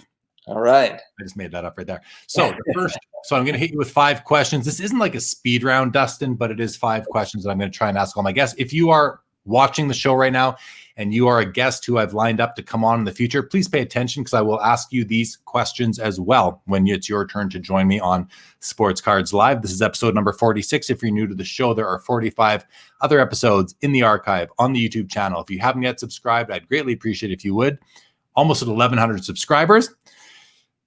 Not much compared to Dustin's channel. Dustin's almost at 3,000. Nah. We're doing different things here, but in any event. No, your channel's awesome, Jeremy. Don't show all that humility. You have a great channel. I'm enjoying the channel. Thank you for saying that. I'm enjoying the channel. I do understand though, when you're putting out 2-hour videos versus 10-minute videos, it's a lot to ask from people. So the subscribership growth is slower, but I'm okay with that. I really feel that the subscribers I have are quality subscribers and they're really enjoying the content. So in any event, if you haven't yet subscribed, please do. I greatly appreciate it. Hit that thumbs up button and leave comments, all that stuff. Okay, let's go. 5 questions. First question, what is the favorite card in your personal collection? And please show it.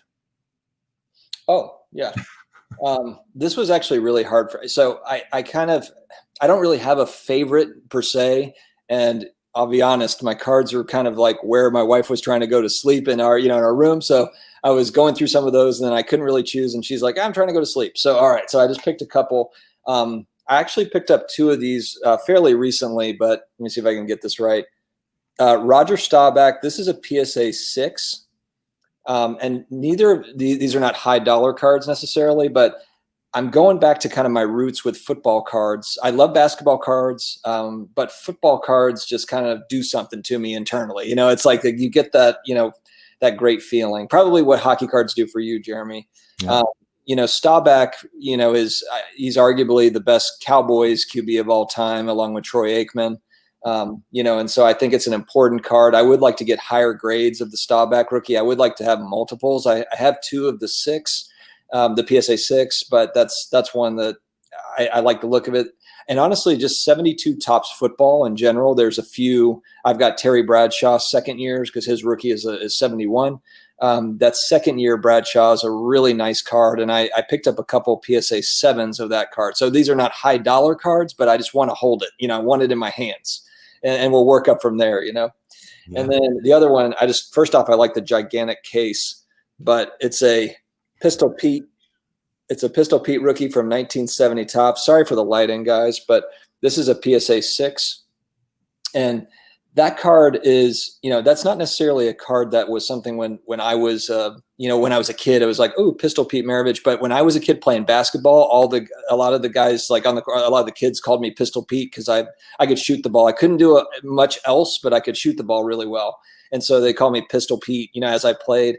And so he's just one of those players that I didn't grow up watching him play, but he's legendary in my eyes. So when I got this card about a year and a half ago, this was one of this. So I got like the Joe Montana rookie, I got the 89 score set. And then, a few months in, I got this one.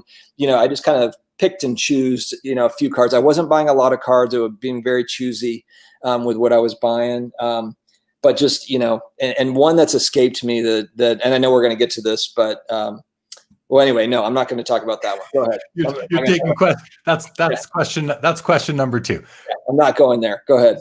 First of all, on those cards, I just want to say what I like about the cards you just showed is that it's consistent with what you said at the beginning of the episode with respect to the direction that you're going in the hobby, from more flipping modern cards into really going for the vintage stuff that you love. So you're now backing it up with actual cards. So well done there, Matt. Okay, number 2. What is the biggest kind of want that you have? And just so the viewers know, when I say the biggest one, I mean that you're actually going to go purchase, that you're going, not something that is a 52 Topps Mickey Mantle or a Honus Wagner or something like that. What's the next big card that you are going to acquire? Okay, so I'm going to answer that 2 different ways. The next big card that I'm looking to acquire, I'm actually, well, there's a few, but I really want a Lou Alcindor rookie card. Now, not in a high grade necessarily, maybe a 3 or a 4, but the kind of like number 1 on the wish list card that I'm chasing is an 86 Fleer Jordan rookie and a PSA 9. I want a high grade of it. The 10 is out of reach, and a year and a half ago, a 9 would have been $4 or $5 grand maybe. I haven't looked at them, in the last few weeks, but they're more than that now. They're more, triple that now. Yeah. Yeah. So, but that's a card that's within striking range. It's one of those where it's like, yeah, I mean, it might be 15 or 20 grand, but it's 100 grand is outside of my range, at this point. But that Jordan PSA 9 is one that's the top of the wish list. That's kind of my grail. That's my grail card. That's a great answer to the question, because that's exactly something that you really like lust for. Yeah, but it is within your reach at some point. Okay, question number 3: where is your favorite place to buy cards? Yeah, so I buy the majority of my cards on eBay. I think, like a lot of folks, I did find this is kind of awesome that I didn't even I don't know how I missed this, but there is a local card shop. There's not many card shops where I am, not many at all. And I found one that is fairly close to me, so I'm going to go check it out. But I guess my main kind of point with that is I want to buy more cards live, because that's in person, because that's how I got started as a kid, and I want to do that again. I want to negotiate in person with somebody, now that I'm a man, I'm like, hey, I can negotiate my stuff now. Like I was getting taken advantage of for so many years and I need some redemption now. But seriously, I also want to just build rapport with a local card shop, as well as I'm dying to go to the national next year. I've never been to a national. I used to I lived in Panama City, Florida when I was a kid. And there was, I swear, in like the Bay Mall, there was a card show every 3 weeks. And I used to love that, when it was just a surprise. You walk into the mall and it's like, oh yeah, they've got all the stands up and you didn't know about it. And there's like athletes there, so I want to do more. That there are some shows that are coming in October. COVID is starting to kind of loosen up a little bit. So there's going to be some card shows coming up in October, November. So I want to do more live buying and try to, meet some more people.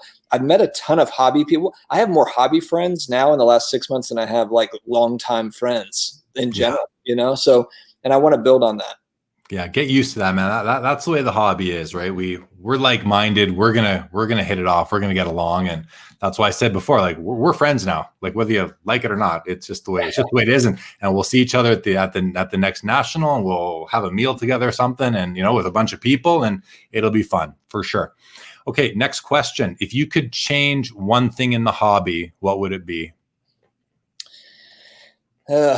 This is kind of a double-edged sword. And it's kind of a generic answer. I was thinking about this one for a while and I didn't really have a good answer for it. And I guess it would just be, availability to product, kind of where we talk about hobby boxes are now $1,000 upon release. But the other side of that is, look, that's the supply demand game that we're playing. So I also don't want it to necessarily be like it was in '89 when there was Prism. If there was Prism in every grocery store, then it wouldn't hold any value. Yeah. So, that's kind of my generic answer that I think a lot of people probably have. It would be amazing if we got back to a point where there was a lot of live card shows, and maybe I'm just not in a great area for that, but that's something that, man, I would love to do that with my kids. So just as far as changing something in the hobby, if there was, just more card shows for me locally here, and maybe that's me changing kind of what I'm doing. I probably need to kind of, get out there and find that stuff.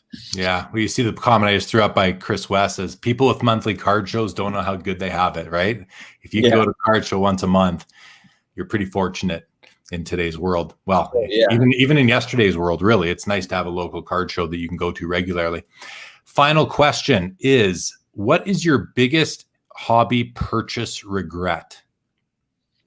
Well, I could make like the funny answer and it'd just be like not buying enough Patrick Mahomes and Luka Doncic a year ago. I could have been, retired and on a boat somewhere. That's a non-purchase though. I want the purchase. I want the purchase. To be fair, I did purchase those, so it's not like, so that's not really an answer.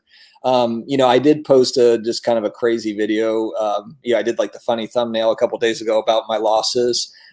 And it's hard for me to say that I regret buying Project 2020 because I like the look of Project 2020 cards. They are collectible to me. And I bought a handful of cards that, for flip, but I probably bought 10 or there's probably about 10 more that I thought about it and I was like, look, I need to be okay if I have these forever, type thing. Maybe I can give them to, my son or something, or my daughter is super creative. She's an artist. Maybe, she would want them, so.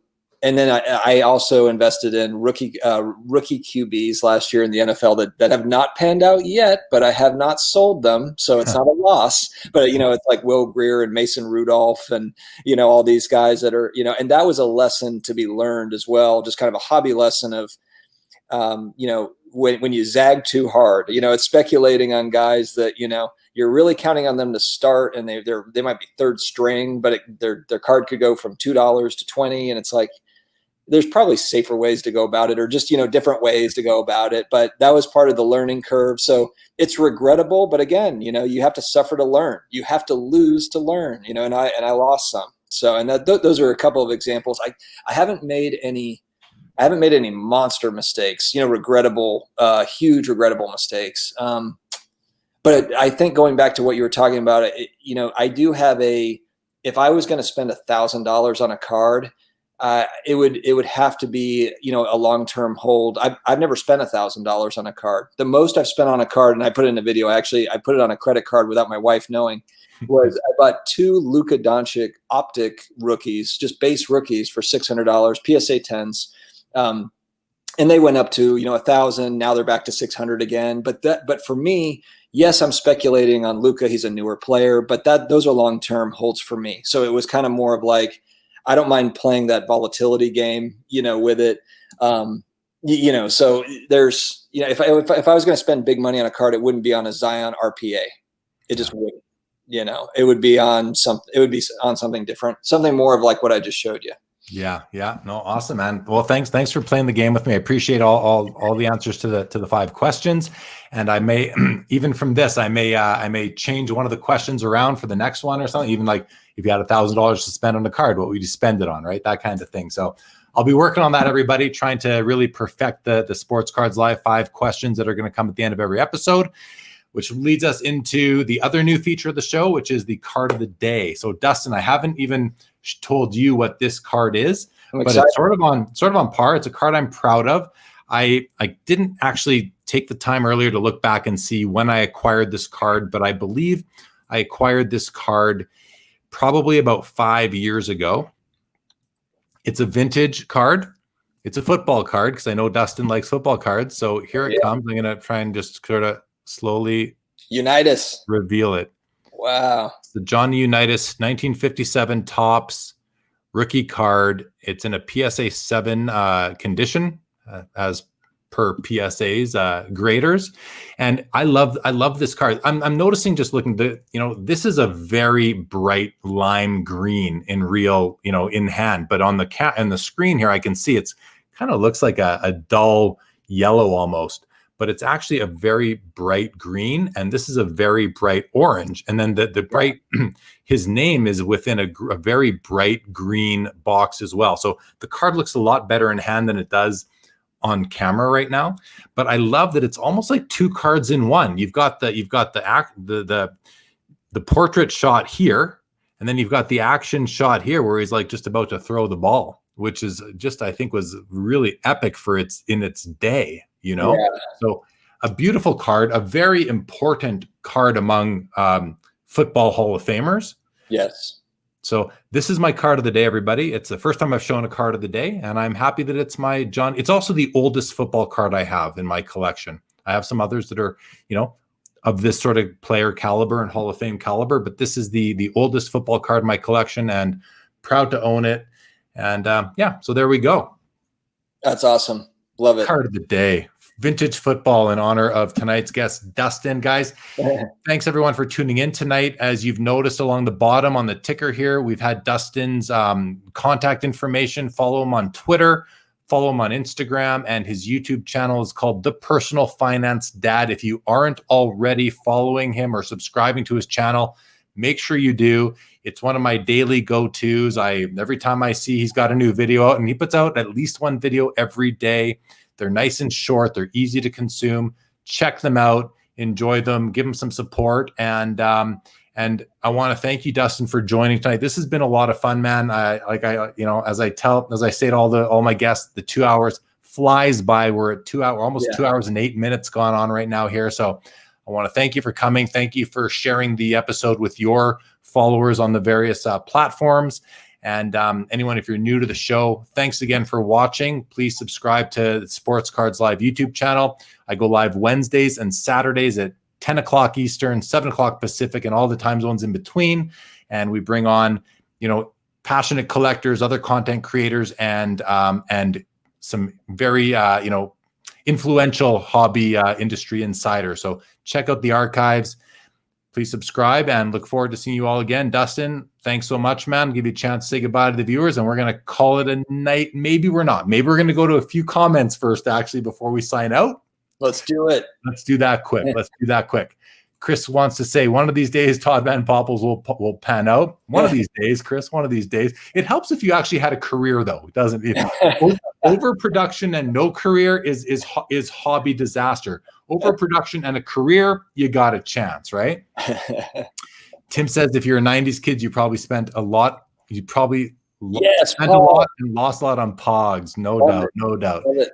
Beware the hype. Beware the hype. Alf is back in Pog form. Hilarious. They're actually trying to bring Pogs back. Good for them. Carlos says the team color coding was great on 57 Tops football. Yeah, they did a beautiful job. Such a smart issue. Yeah, I agree with that. Bobby Yam says 57 United is one of my favorites. Incredible design. I love the design. Legion, as always, thank you for joining. Facebook user, great show as usual. Great discussion and appreciate the insights as always. Thank you for joining. Thank you to Dustin. Good show, guys. Thank you. Thank you, Carlos, for that. Guys, check out Carlos's channel. All right, everybody. That's it. Dustin, final thoughts?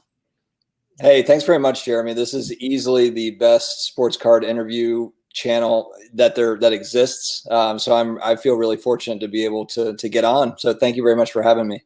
Hey, man, you're welcome. It's an honor. I'm happy to add you to my library of episodes. I think this is a great one. It's going to go down as a great episode. I had a great time. So good night. You wait right there, though, Dustin. Everyone else, thank you for watching. We'll see you again on Saturday. My guest is Eric Norton from Beckett Live Presents and a long-term employee of Beckett Media. And then afterwards, Amit Acharya, also known as 99 Goals, will be joining me on After Hours. And next Wednesday, Adam, the Real 27 guy and the editor of the new hobby magazine, Basketball Card Fanatic, will be joining. I also want to mention quickly, we've had viewers tonight in Mexico, the Philippines, Canada, the US, and I think Australia as well. That's awesome. This is truly an international show, an international platform. Thank you, everyone, for watching. We'll see you all again on Wednesday. Good night.